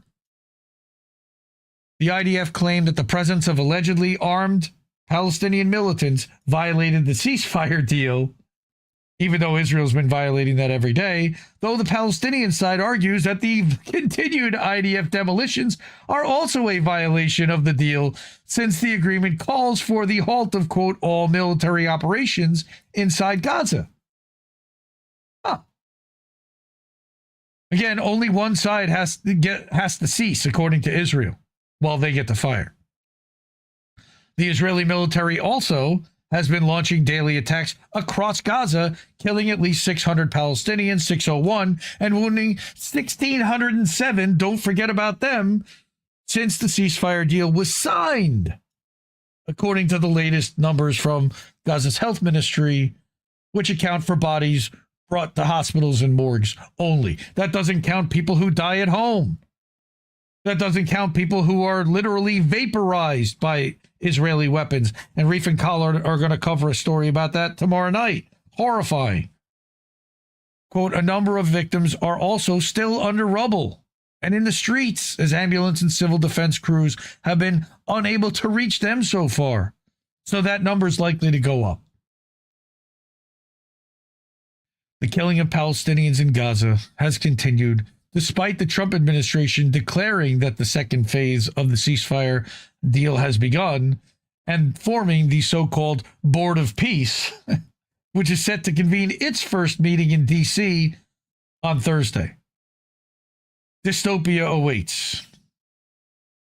It's again, I don't even know where to go with this. I'm out of fuck Israel's. You know, what do you say when fuck Israel isn't enough? I don't know, but I'm well past there. All right. But on top of that, remember that in exchange for these campaign contributions and for her support, Trump effectively agreed to Miriam Adelson's terms, which was to stand by and allow Israel to annex the West Bank without U.S. intervention. And it appears that that is happening while he's talking out of both sides of his mouth and claiming he's not going to allow that to happen. That's exactly what's happening. Because according to Mondoweiss, Israel just started legalizing its annexation of the West Bank. Here's what that means. Recently, the Israeli government took radical steps to change the legal status quo in the West Bank. And here's what these changes mean and how they set the stage for annexation, full annexation. Frightening. Israel just erased Palestinian existence from the West Bank by law, and it's not an overstatement. It has so far been commonplace to say that Israel's annexation of the West Bank exists in all but name, since a state of de facto annexation was being established on the ground, even though the West Bank was still regarded as legally separate. That changed on Sunday. While Israel did not announce a de jure annexation of the West Bank, it has laid the legal groundwork for it. The Israeli government's security cabinet made a series of decisions on Sunday that changed the legal status quo in the West Bank, dramatically shrinking the already limited authority of the self-governing body known as the Palestinian Authority. This signals the practical beginning of a formal annexation of the West Bank, starting with specific areas. All right? The bill conferring these authorities to Israel was approved by the cabinet in its final draft. Remember, this isn't just Netanyahu. Don't just look to pin it on Netanyahu or a handful of Israelis. It's widespread. When this vote passes, Israel will have the authority to impose Israeli law in areas of the West Bank that had been under Palestinian Authority control, especially laws regulating building permits. The bill, originally introduced 3 years ago and known as the Antiquities Bill, concerns dozens of Palestinian historical sites in the West Bank that they've been unable to touch. We talked about one of them a couple of months ago. In addition, the Israeli cabinet decided on Sunday to allow Israelis to purchase real estate in those areas, paving the way for future Israeli settlement in Palestinian demographic centers. These motherfuckers, they never stop. They just keep stealing the land. So this talks about how the West Bank is divided according to the Oslo Accords. All right, talking about Area A and Area B and how it's separated. All right, you've got this major road. So here's the change. Israeli land purchases of the West Bank. The first part of Israel's Sunday cabinet decision is to revoke a Jordanian-era law that banned non-locals from purchasing real estate except with a special government permit. Now Israelis are allowed to purchase directly property in areas A and B, which had previously not been possible. Israeli settlers have long been able to take control of Palestinian land in the West Bank, but often through underhanded means. Israel, since 1967, Israel has funneled land to Israeli settlers by turning Palestinian land into military zones and later then turning them into settlements. In addition, Israelis have also sought to purchase land through registered companies with unclear ownership that then transferred property to settlers. Israeli settlers organizations have also established the practice of searching for Palestinians entitled to property inheritance right, living out of the country, and contacting them through companies to make buying offers. I mean, it's so disheartening, all this. But the new changes mean that Israeli citizens will no longer even have to go through such shady measures to acquire Palestinian land in the West Bank. I don't know if they'll be able to literally stand on it and claim it like we've seen in the past. If I don't steal it, somebody else will. You know, we've seen that famous disgusting dude standing on the piece of property. But they certainly will have easier ways to do so. While the cabinet's legal move doesn't mean that the Israeli government can now begin building settlements in the heart of Palestinian cities now, it does mean Israelis can now directly reach out to Palestinians that own property and buy them. And they'll buy them under threat of IDF bombing their house or arresting their families if they don't sell. It's definitely going to be under duress. And remember that the IDF is also making a lot of these Palestinians demolish their own houses. We've shown videos of that on this show. In this way, Israeli individuals or orgs can directly contact Palestinians in Palestine or in the diaspora and pressure them to sell their property titles. This is already the case in Jerusalem, even though the Jerusalemite Palestinian community has remained societally opposed to selling property to Israelis, viewing it as a form of settler colonial confiscation. And it is. Still, contentious land sales have occasionally taken place between Israelis with foreign passports and Palestinian Jerusalemites, especially when those property sales were signed by non-Palestinian religious authorities in Jerusalem, like the Greek Orthodox Patriarch of Jerusalem or Jerusalem's Armenian Patriarch. Since this has now become possible for Palestinian properties in areas A and B, it paves the way for Israeli settlers to easily establish outposts inside Palestinian cities and towns, bringing with them an Israeli military presence for security. This is already the case in Hebron's old city, in an area known as H1, where Israel has segregated the city's Palestinian inhabitants from Jewish Israeli settlers and shrunk the physical space available for Palestinian life and movement. Palestinians have also been subject to strict Israeli military control, house raids, arrests, surveillance, in addition to the daily harassment from violent Israeli settlers and the fact that their olive trees and olive fields are burned down and they're not even allowed to harvest at this point. Right? Then they're talking about the settlement expansion and how this can lead to settlement expansion. Right? This is a long article that I encourage everyone to go continue to finish reading. I got a bunch more I wanted to get through.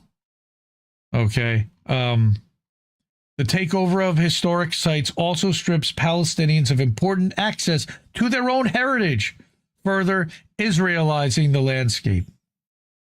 As an example, Israel had previously decided in November last year to confiscate 1,800 dunams, or 180 hectares, in the Palestinian town of Sebastia. Remember, we talked about that in November, north of Nablus. Israeli settlers have been increasingly storming Sebastia's archaeological grounds since last year. It literally goes back to like 5,000 years. And Israel has begun to plan for an Israeli archaeological park in the area. Sebastia represents a key tourist attraction for Palestinians in the West Bank. Again, we talked about how there used to be thousands of people that went through there monthly, and that last year there were only 500 visitors the entire year. Sunday's decision will affect 13 Palestinian historic sites across the West Bank. All right. So again, fuck Israel for stealing the West Bank and their historic sites and then claiming it as their own. I am so tired. It's been too long. Vicky, I see Vicky saying that in my chat, and I'm so with you. I'm exhausted from all this shit. You know, from covering this every goddamn week and having to cover this every week. Here we go again. Asal Rod talking about how they are destroying and bulldozing houses right now, destroying neighborhoods. Why? This is a Reuters video talking about what we just talked about. Israel's cabinet approving further measures to tighten their control over the occupied West Bank and make it easier for settlers to buy land. And again, Asal Rod, genius, brilliant scholar, Israel has no right to approve land theft. And it's not Palestinians calling it de facto annexation. It's international law. Gross. Now, I also wanted to talk about UN Special Rapporteur on Genocide for the Palestinian territories, Francesca Albanese. We've talked about her many times on this show. She is courageous and heroic in how she stands up for the Palestinian people and loudly proclaiming what everyone sees, hears, and knows, which is that there is genocide happening. Guy Christensen, sounding the alarm, Francesca Albanese is one of the bravest human beings on the planet, and we must all stand up to protect her. Well, why? Because she's under attack. So I brought an article from Bearing Witness. That's Rabina Qureshi. All right, she's great. All right, Francesca Albanese, the UN Special Rapporteur on Human Rights in the Occupied Territories, rejects demands for her resignation, saying she will not accept lessons from countries that violate international law and fail to condemn genocide. She said Western governments should address the substance of her UN reports rather than personally attacking her, and described the backlash against her as a smear campaign linked to her condemnation of Israel's actions against Gaza, which they 100% are. All right. As she stated, quote, "The campaign of attack against me is nothing compared to the genocide suffered by Palestinians." Her remarks followed a public demand for her resignation by France's foreign minister. Fuck those idiots. At the Gaza conference and in related interviews, Albanese described Israel's military campaign in Gaza as genocide, which it is, stating that the scale of destruction, mass killing of civilians, forced displacement, and intentional starvation met the legal definition under any version of international law. She said governments supplying weapons, political cover, or diplomatic protection were enabling violations of international law and could also face legal consequences if somebody actually were willing to bring them to trial and there were a court of law that they could prosecute them in. She also stated that Israel could not justify its actions as self-defense, arguing that under international law, an occupying power cannot invoke self-defense against the population it occupies.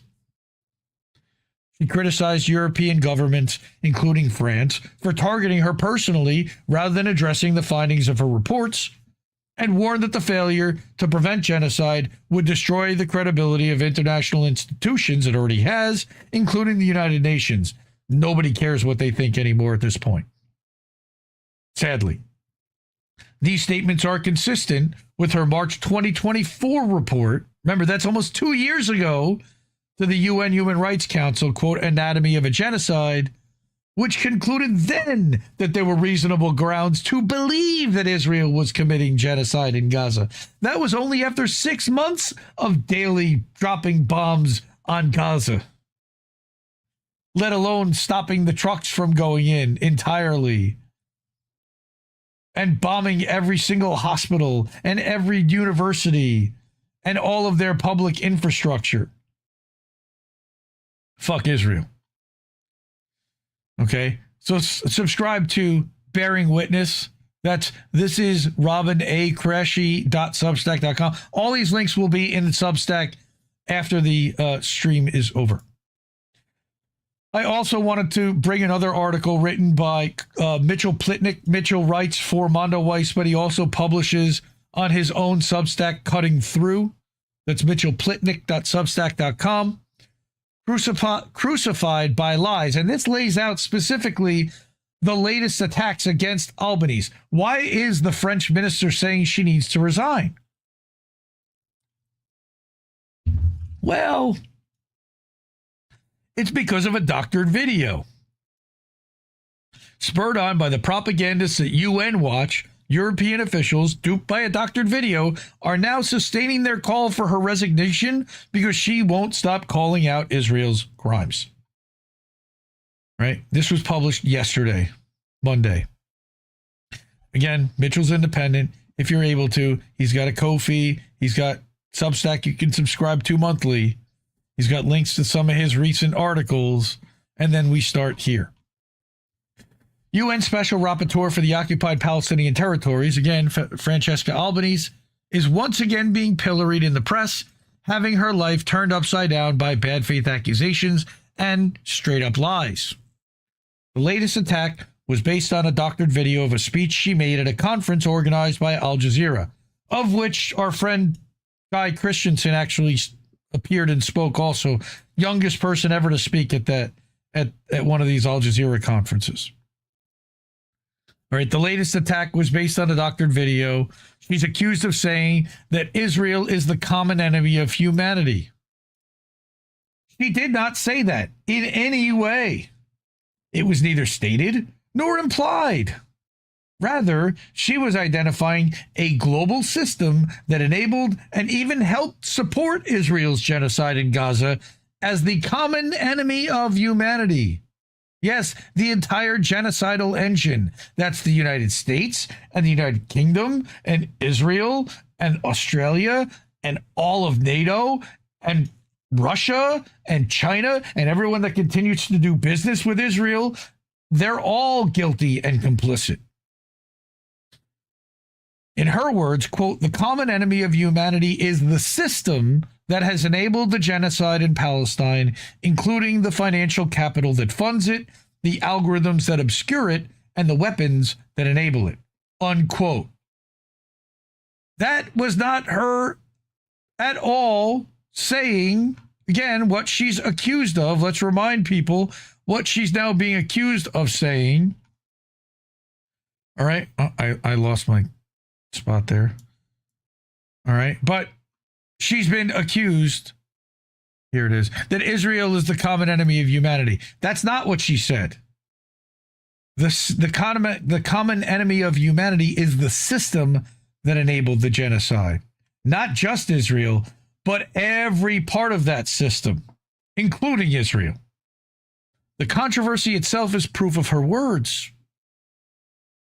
France, Germany, Austria, Czech Republic have all called for her to resign, and even her own country, Italy, has been agitating for her removal. So they can put a stooge there that won't say a fucking word. They're pressing on with this action, despite the fact that it's already been conclusively established that the campaign against her was manufactured and fraudulent. It's reminiscent of how often we see people refuse to admit they were taken in by fake news or by an AI simulation. But in this case, the refusal to deal with the fact that they were duped has, of course, profound implications. And it's far from the first time we've seen that happen. And now we expose the giant scam called UN Watch. Spearheading this campaign against Francesca Albanese is UN Watch, a truly contemptible organization that produces falsehoods as a matter of course. Last year, Cutting Through exposed the extent to which UN Watch had manufactured an ocean of false, misleading, and duplicitous reports to convince world leaders and media figures that UNRWA had betrayed its mandate and had encouraged and even abetted the Palestinian attack on Israel of October 7th in 2023. Insane! UNRWA had nothing to do with October 7th. They had nothing to do with it. Our report showed how UN Watch had used innuendo, guilt by association, falsehoods about humanitarian operations, both generally and in Gaza, and outright fabrications to create an illusion of UNRWA complicity in that crime. Unsurprisingly, it was ignored. Equally, the crime I'm guessing is the prison break of October 7th, the war crime of the crime of kidnapping. Okay. Equally unsurprisingly, no one in positions of power in government or media has ever even tried to look seriously at the activities of UN Watch or similar NGOs like Camera or NGO Monitor, Middle East Forum, and the many other organizations that work to create the thick veil of illusion that protects Israel's crimes and allows Israel's supporters to believe that they're either supporting actions that are justified by self-defense or fending off false accusations directed at Israel just because it's the world's only self-identified, albeit inaccurately named, Jewish state. All right? The flood of phony reports by UN Watch and similar organizations provides a background that creates credibility to their statements and actions. It's that credibility that laid the foundation for the massive attacks on UNRWA that eventually led to the world meekly accepting Israel barring UNRWA from working in the West Bank and Gaza, despite the fact that everyone on all sides of the issues fully understood that UNRWA's capabilities couldn't be duplicated by other entities, at least not for many years. It was a death sentence to the Palestinian people. UNRWA's banning, in turn, paved the way for Israel to pull off its sham of barring dozens of other aid organizations from Gaza by demanding their staff lists, something that the NGOs knew from bitter experience meant giving Israel a list of Palestinian targets. Not happening. All right? That's why Doctors Without Borders is now no longer in the occupied territory. As a result, whether the U.S. calls what is happening today in Gaza a ceasefire or not, Palestinian civilians continue to die in droves, whether from direct Israeli attacks, as again over 600 have been, or as a result of malnutrition, curable diseases, exposure, or other easily preventable causes. But of course, they don't even have fucking anesthesia there.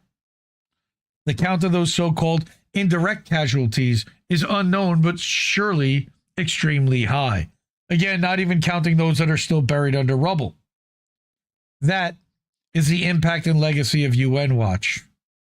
They're mass murderers. They just do it with lies and let others carry the guns. All right. Now, this also is important. Francesca Albanese has been put through the ringer even more than her predecessors. And that's no small statement. The special rapporteurs such as John Dugard or Richard Falk and Michael Link have all been accused of anti-Semitism, often barred from Israel and Palestine, and harassed in other ways. As recently as last year, Falk was held at the Canadian border and interrogated for hours, allegedly on security grounds. Oh yeah, he's 95 years old.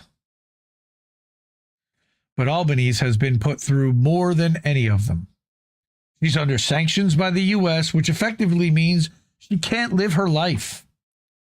She can't travel to the U.S., so she can't do all that her job as special rapporteur requires.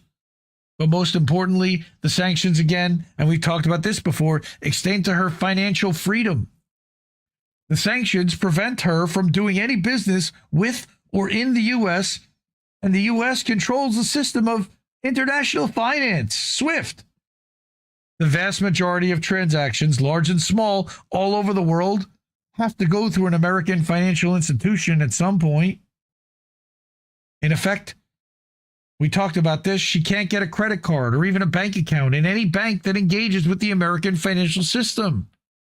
She can't buy a plane ticket online. She can't rent a car. She can't acquire a line of credit. Her U.S. bank account was closed. She's described herself as a financial pariah. Even transactions by her husband, who's a top official at the World Bank, or her U.S. citizen daughter could run afoul of sanctions. They can't buy her a roll of toilet paper.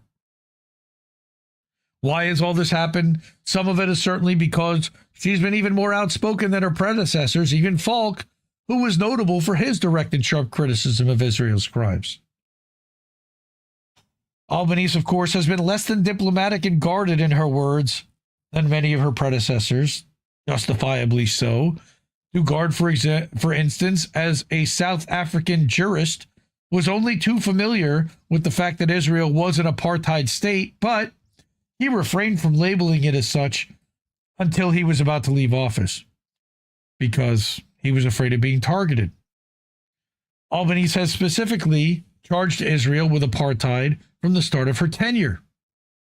That naturally angers Israel and the U.S. and Europe, all whom have squirmed at calling Israel what it is because it exposes their own involvement in the major crime of apartheid. Albanese has been direct in her assessment, supported by the entire global body of genocide and international law experts, that Israel has been and is committing genocide in Gaza. Worse, in the eyes of the U.S. and Europe, she's targeted governments and businesses for their complicity in Israel's crimes. Oh my God. Yes, she has, as well they should be, because they're committing war crimes themselves. Is she different from her predecessors? Maybe.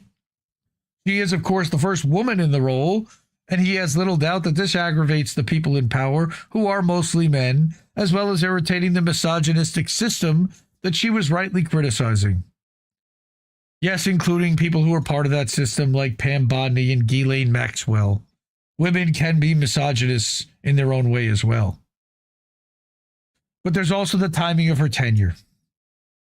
The other rapporteurs had to contend with Israel and its accomplices in Washington, Brussels, and many other capitals, playing a game of holding back just a bit, never letting things go too far in order to maintain the fiction that Israel was a country of law, one that was only going to go as far as it had to defend himself.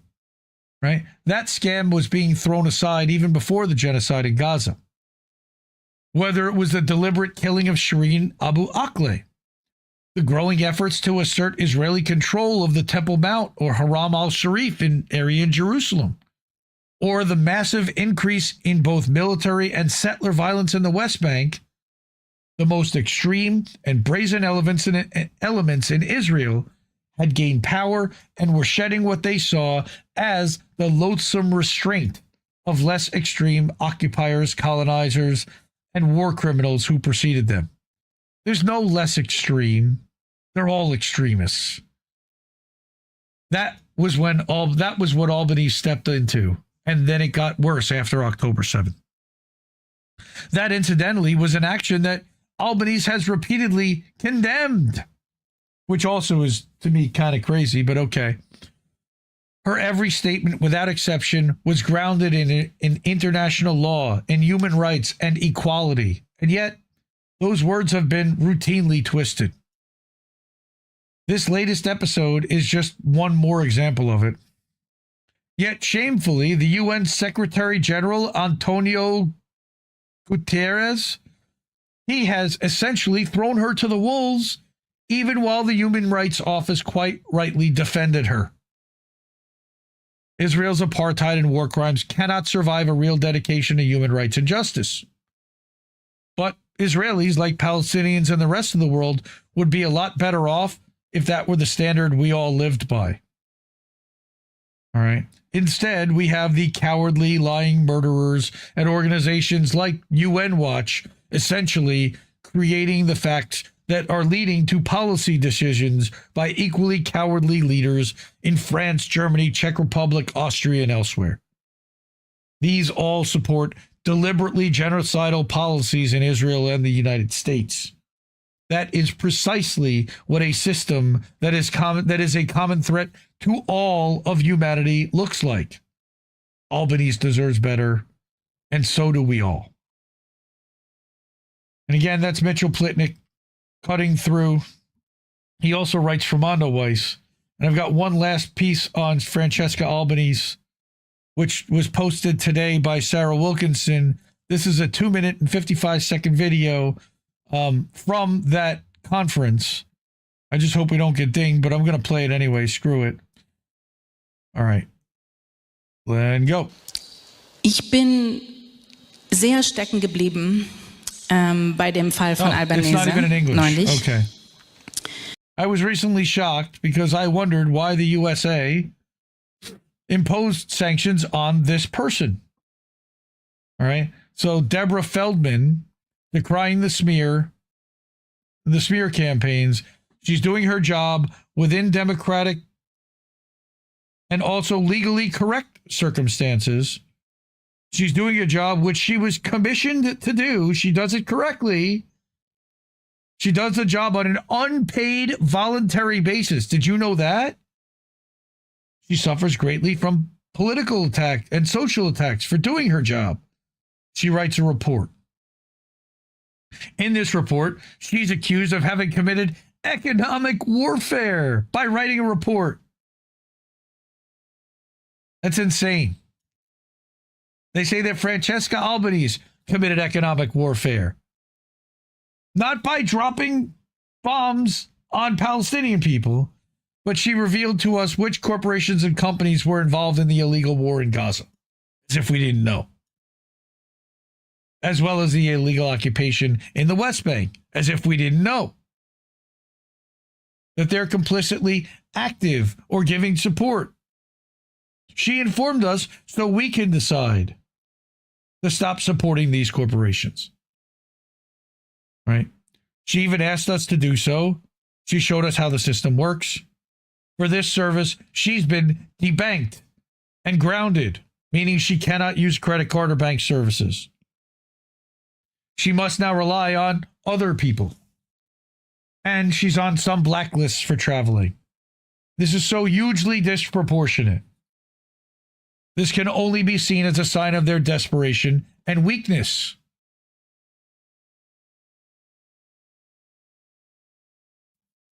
It is a clear attempt at intimidation. Yep. Against the entire civilian population in democratic systems. People like us, i.e., those living in Western countries and believe they're entitled to defend their work under democratic conditions. It's supposed to be a warning. If we question our own power relations or become a threat, quote unquote, then we'll be treated the same way. Of course, this is a form of violence. It is the desire to destroy the power of a civilian population. Yeah. So that was, again, at the via Paul Dva, okay? I don't know who that is, but this is a powerful video that was shared. Okay. She hasn't started an economic war at all. All this information you can get freely on ChatGPT. Right. And there's the video. There's the graphic. I stand with Francesca Albanese, as do I. She should not have any sanctions on her whatsoever. She is doing the job that she was hired to do. Fuck Israel. All right, fam. Wow. Okay, so we're running a little longer than I thought we would. All right. Hi to everybody. I'm just getting caught up. I'm trying to scan through all the chats very quickly. Seems like you guys are having a whole conversation over here. Good to see Neelio Nostrum. No, Mikhail, actually, we shouted you guys out at the beginning of the show, and I told people to go subscribe over to Abby's channel and to check out Noteworthy. And you guys were doing your open call earlier, and if I had a chance to join, I would have. You guys do a good show, and everyone should go check you out and support you guys. All right, so yeah, that was our Fuck Israel segment. We do one every week, unfortunately, because we have to. Real quick, and I'm sorry to do it, David, but I do this every time. Please support independent media because we need it more than ever. We are exclusively user-funded. I don't save it for the end because not everybody makes it to the end. The ways to do that are Cash App, $ Indie News Network, ko-fi.com/Indie News Network, at paypal.me/Indie News Network. Do that as friends and family. Subscribe monthly over at patreon.com/Indie News Network, or at IndieMediaToday.com on Substack, or INNNewsletter.com on Substack, or you can go to my website, IndieNewsNow.com. I set this site up to aggregate news, not just our news, but everything you see on this show and a lot more. Plus, you can donate, you can contribute and tip the network, and you can watch live, and you can pick up merch also, INN merch. Forgot about the merch. So, back to the lightning round. Okay, we're almost done. I'm not going to read these articles because they are super long. But there are a couple of things that I wanted to point out within these articles that I did, and I'm going to link these so you can go to them and read them. This one alone is like a 30-minute read by a Lily Bit. That is, she usually has paid subscriptions over on Substack, alilybit.com. All right, talking about that this was the Epstein files that actually matter, right? Everyone wants to talk about the island, the private jet with its leather seats and its logbook of the damned, the underage girls ferried like cargo between mansions and Caribbean shorelines, the hidden cameras, the blackmail apparatus, the rituals of degradation performed by behind mahogany doors by men whose names adorn university libraries and hospital wings. And they should talk about it. What transpired on Little St. James and Big St. James and at Zorro Ranch and in Palm Beach, etc., okay, was a theater of predation so methodical, so insulated by wealth that its very existence constitutes an indictment not merely of the perpetrators, but of every institution that averted its gaze for decades. But here's the thing. Here's the trap in the revulsion. The more intensely you stare at the depravity, the less clearly you see the architecture that made it possible. Because Epstein was not, in any primary sense, just a predator who happened to accumulate powerful friends. He was an apparatus, a financial and intelligence intermediary who occupied the precise intersection of politics, science, banking, and philanthropy, and who transmuted privileged access into staggering profit with the mechanical regularity of a well-oiled engine. The trafficking was not the business. The trafficking was the collateral. The island wasn't the product. The island was the insurance policy. The actual commodity, the thing that generated the returns, that oiled the gears of a network spanning continents and decades, was information. Raw, unprocessed, exquisitely timed information. Who was about to sign what treaty? Which bailout was being negotiated behind which closed door? What emerging technology could be monetized before the broader market understood it existed? And the ability to act on that information while the rest of humanity was still reading yesterday's newspaper was the key.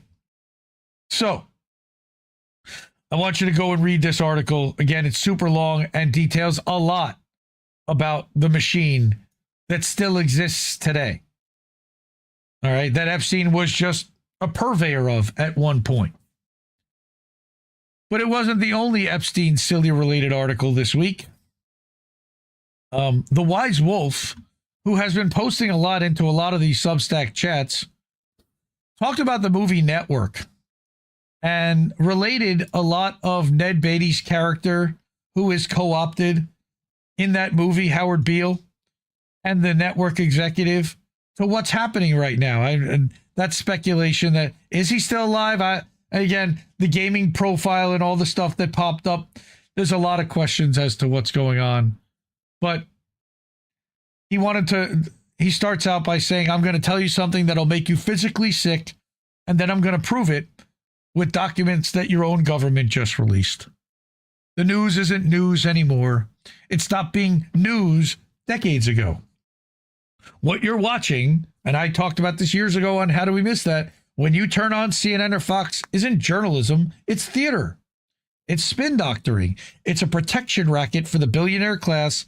And right now, that protection racket is working overtime to make sure you don't understand what the Epstein files actually say. 3.5 million pages dropped.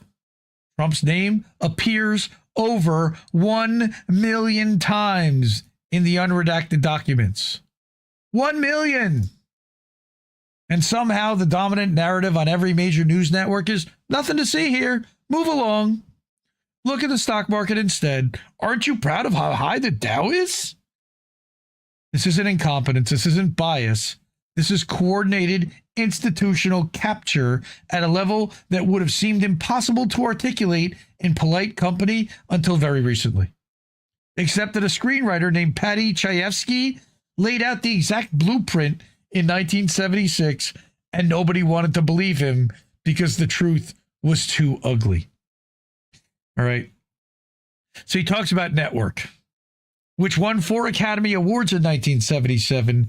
Peter Finch played Howard Beale, a news anchor who has a breakdown on live TV.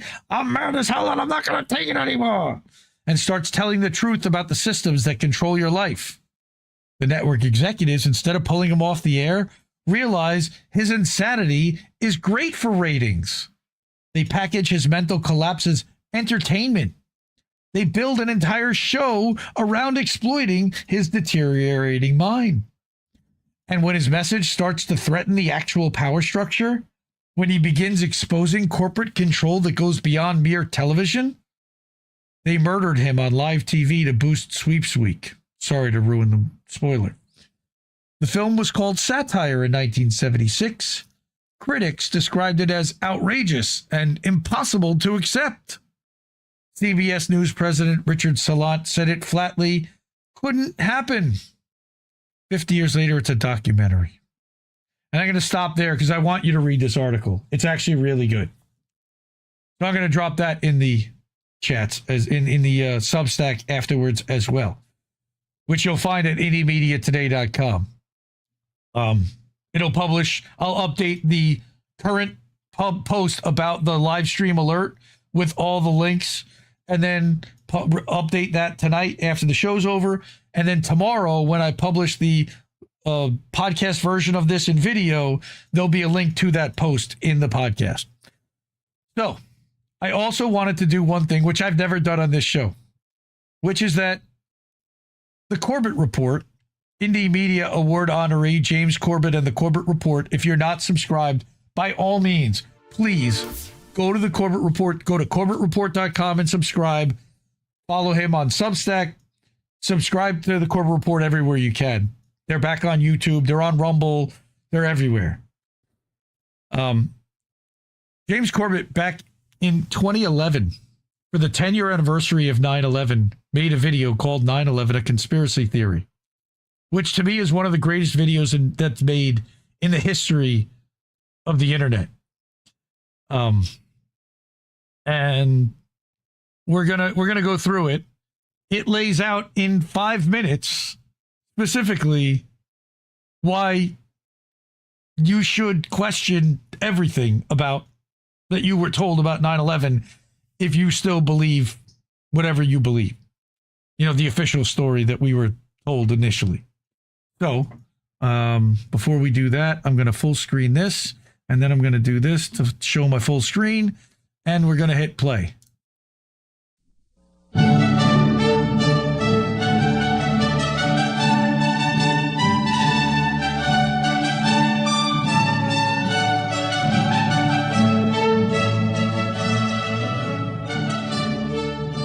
On the morning of September 11th, 2001, 19 men armed with box cutters, directed by a man on dialysis in a cave fortress halfway around the world, using a satellite phone and a laptop, directed the most sophisticated penetration of the most heavily defended airspace in the world, overpowering the passengers and the military combat-trained pilots on 4 commercial aircraft before flying those planes wildly off course for over an hour without being molested by a single fighter interceptor.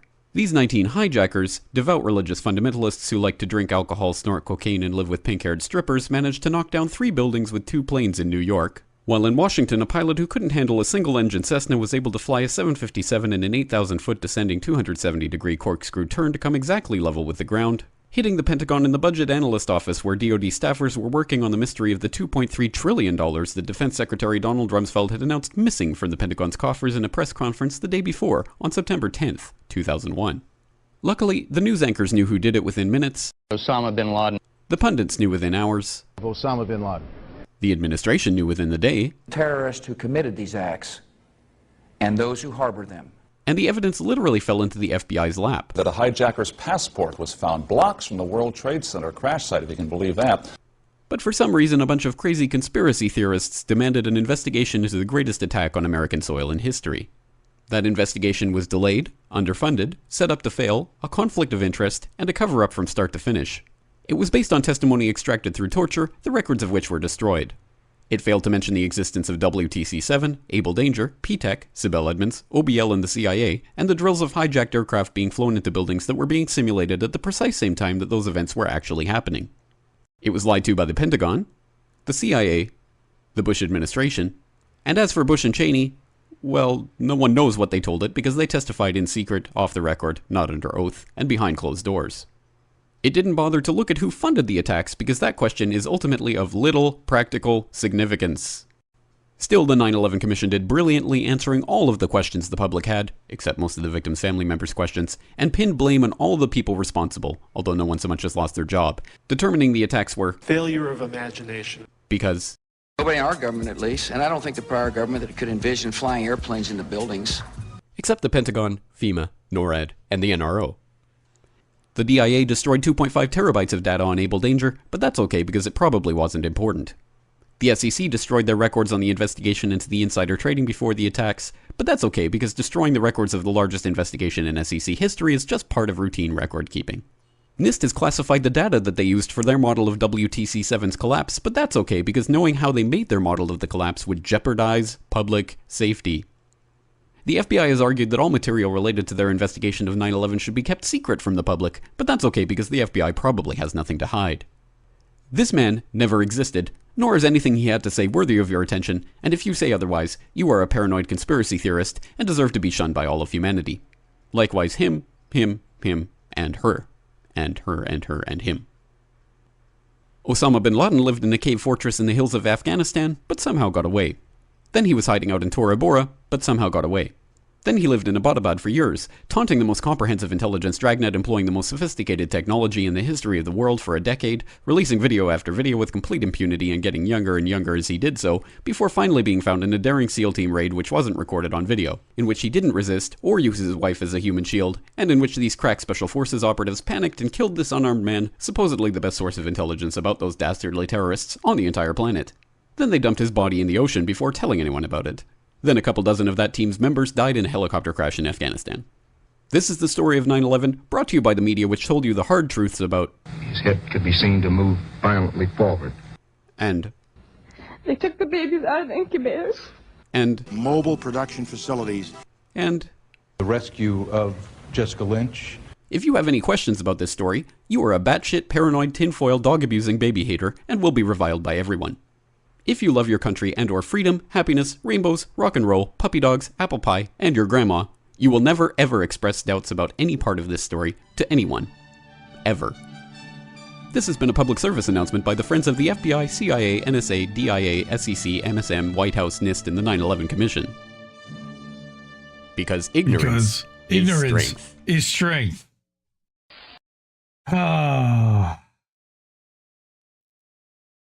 Again, subscribe to and support James Corbett and the Corbett Report.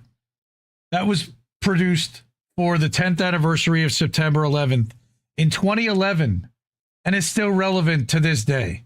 We've still never gotten the truth. All right. For sure. Totally agree.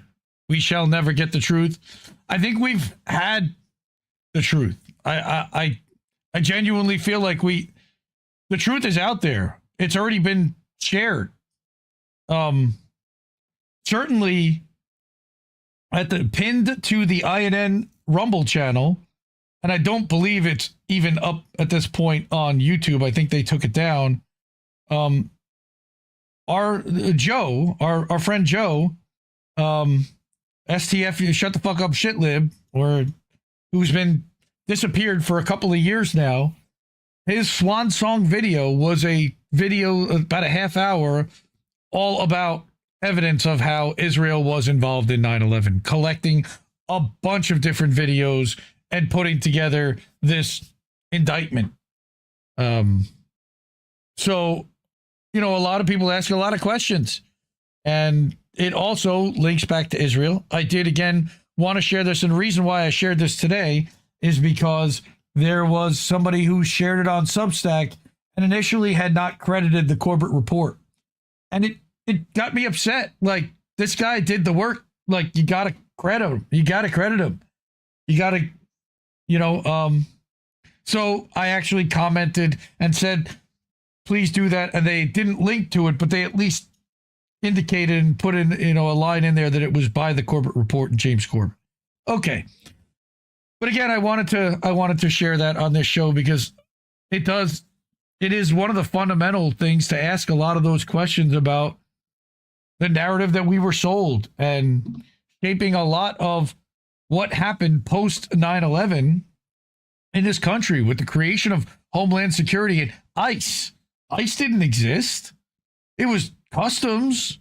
There was CBP. All right, but that was when the Department of Homeland Security was created, when they put all the agencies together, right, so that they could coordinate information across all these agencies. It's set up for the Palantir surveillance state. Okay. Support independent media because we need it more than ever. Oh, real quick, before we get to that, I'm going to be doing a Tech Tips live show on Thursday night. I have a bunch of topics I want to get to. A lot of them are Substack related, but there's age verification stuff. There's a bunch of Rumble stuff too. Rumble, by the way, if you haven't downloaded the new version of the Rumble app and you like watching shorts, download it because now Rumble has the capability of showing shorts and of uploading vertical videos of less than a minute and showing that as a short video in a whole separate section. They're amplifying it differently. And for the creators that do stuff you might want to know. And that's one of the tips that I'm going to share out there for Thursday night. So Indie's Tech Tips or Indie's Tech Tips Live, that's going to be Thursday night. I'm looking forward to doing that. The last one I did was like the first week of January. So it's been about 6 weeks. I try to do about one of those a month. And I have a lot of fun doing it because I get to talk and geek out about a lot of the stuff and the tools that I use and the ways I'm generating and creating all the content that we do for INN, for Indie Media Today, etc. Again, support independent media because we need it more than ever. All those people already have. Those are the ways that you can actually support. Cash App, Ko-fi, PayPal, and Patreon, over at Substack, and over at our website, IndieNewsNow.com. Again, the show's called Indie News Now Live because the stories that we're pulling are coming from IndieNewsNow.com. It's a news aggregator site that we don't monetize. It's totally free. It's ad-free. It's designed to amplify the creators and link right to their work. We're not trying to take their content. Okay, finally, I want to get to our GoFundMes. We do this every week.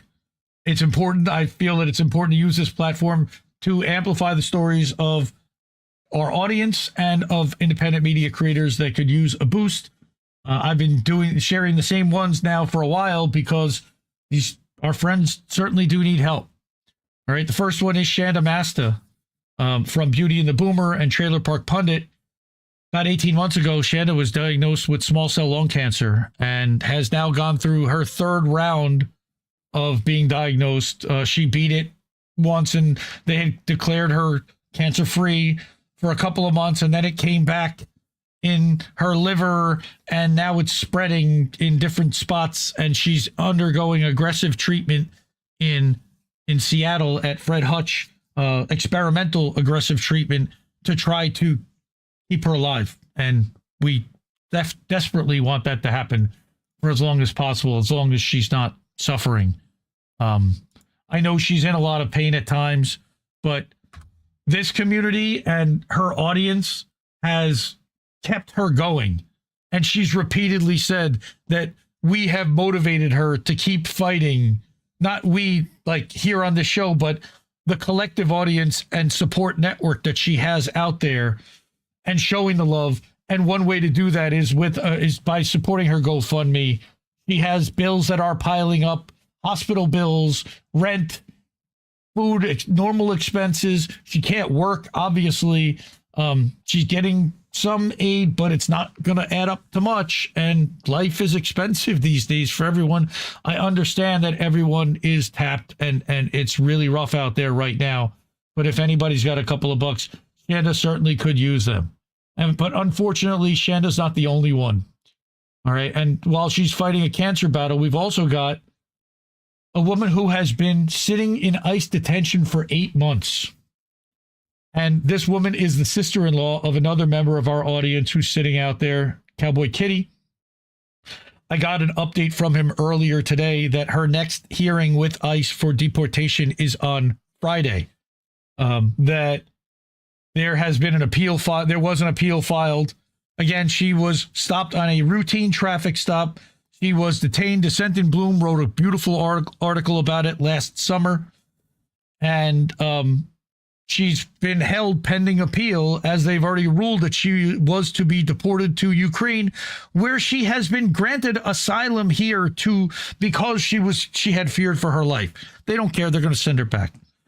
Hopefully, the appeal hearing, they'll be able to present that asylum letter, and some judge will take pity and say, we can't do this to people who are here legally, who are following the process, who are members of society and contributing to society. It's insane.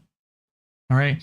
Thank you to anyone who has donated to Natalia's GoFundMe already. She has a daughter here who also can use some support. Of course, legal fees pile up, bills pile up, anything anyone can do. I really appreciate anyone doing what they can to support her and to drop her. Even $10, couple of bucks helps. Every dollar helps. All right. The third person I want to mention is Aspen Martin. And we did a Justice for Aspen fundraiser late last year in October, because Aspen was one of the unluckiest people I'd ever heard of this story. She got in the wrong car, an RV, to go to a music festival with a friend of a friend as a tag along. That vehicle got pulled over on their way back from Florida in Georgia. They were going back to Tennessee. Turns out the guy was a drug trafficker. They found massive amounts of drugs, and she got accused and locked up and now she's being charged with decades in prison for drug trafficking that she didn't do. She didn't even know the drugs were in the car. They have to pay for experts. They have to pay for lawyers. And again, they have to pay to live while this is all happening. So that's why we ask if anybody has a couple of bucks to please help out people like this. I just showcased a couple of scenarios. And Elio Nostrum pointed out earlier today, like, there are a ton of other causes that also need help. And I understand.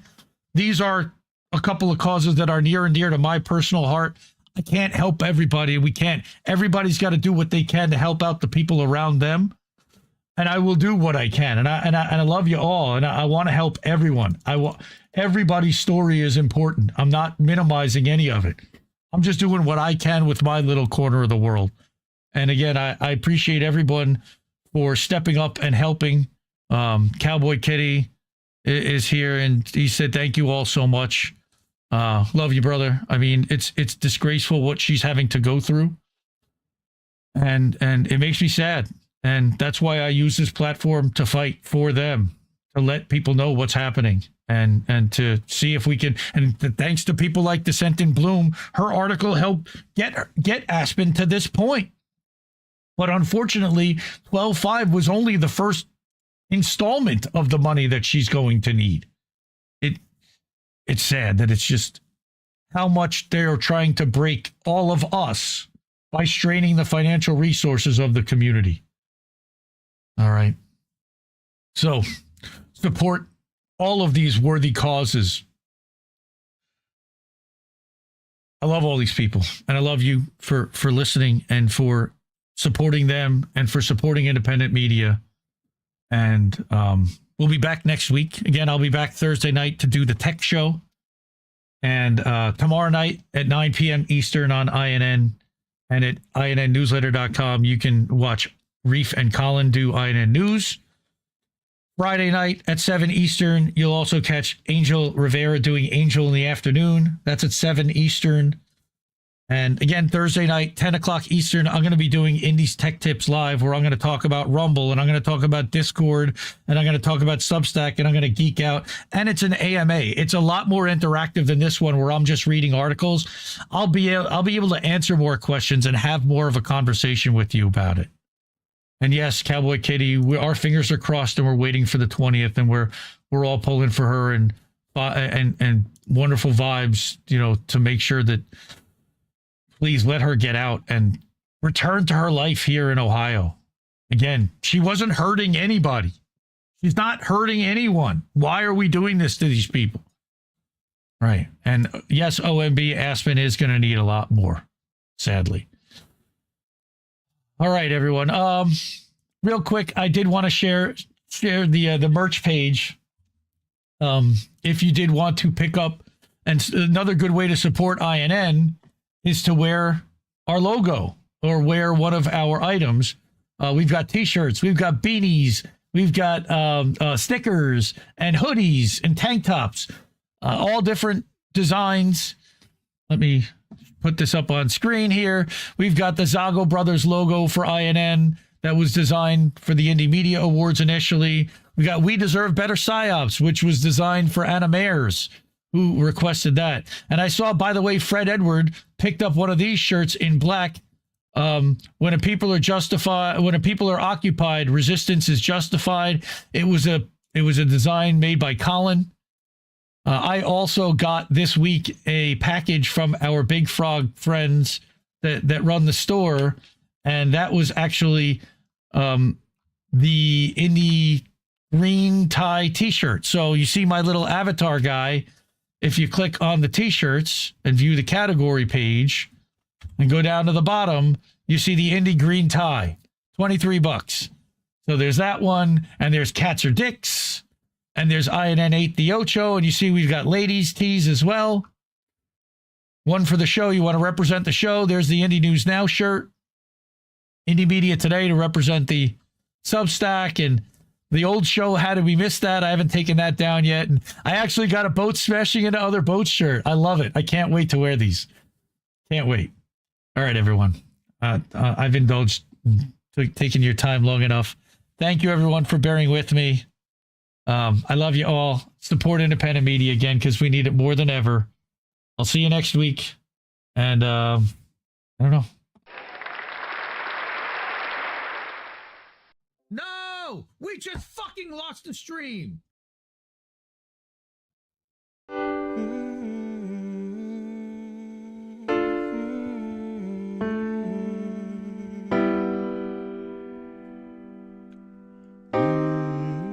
I think I liked it better being blind, when I couldn't read between the lines, and when I couldn't see the cracks in the structure that lay bare before me the whole time.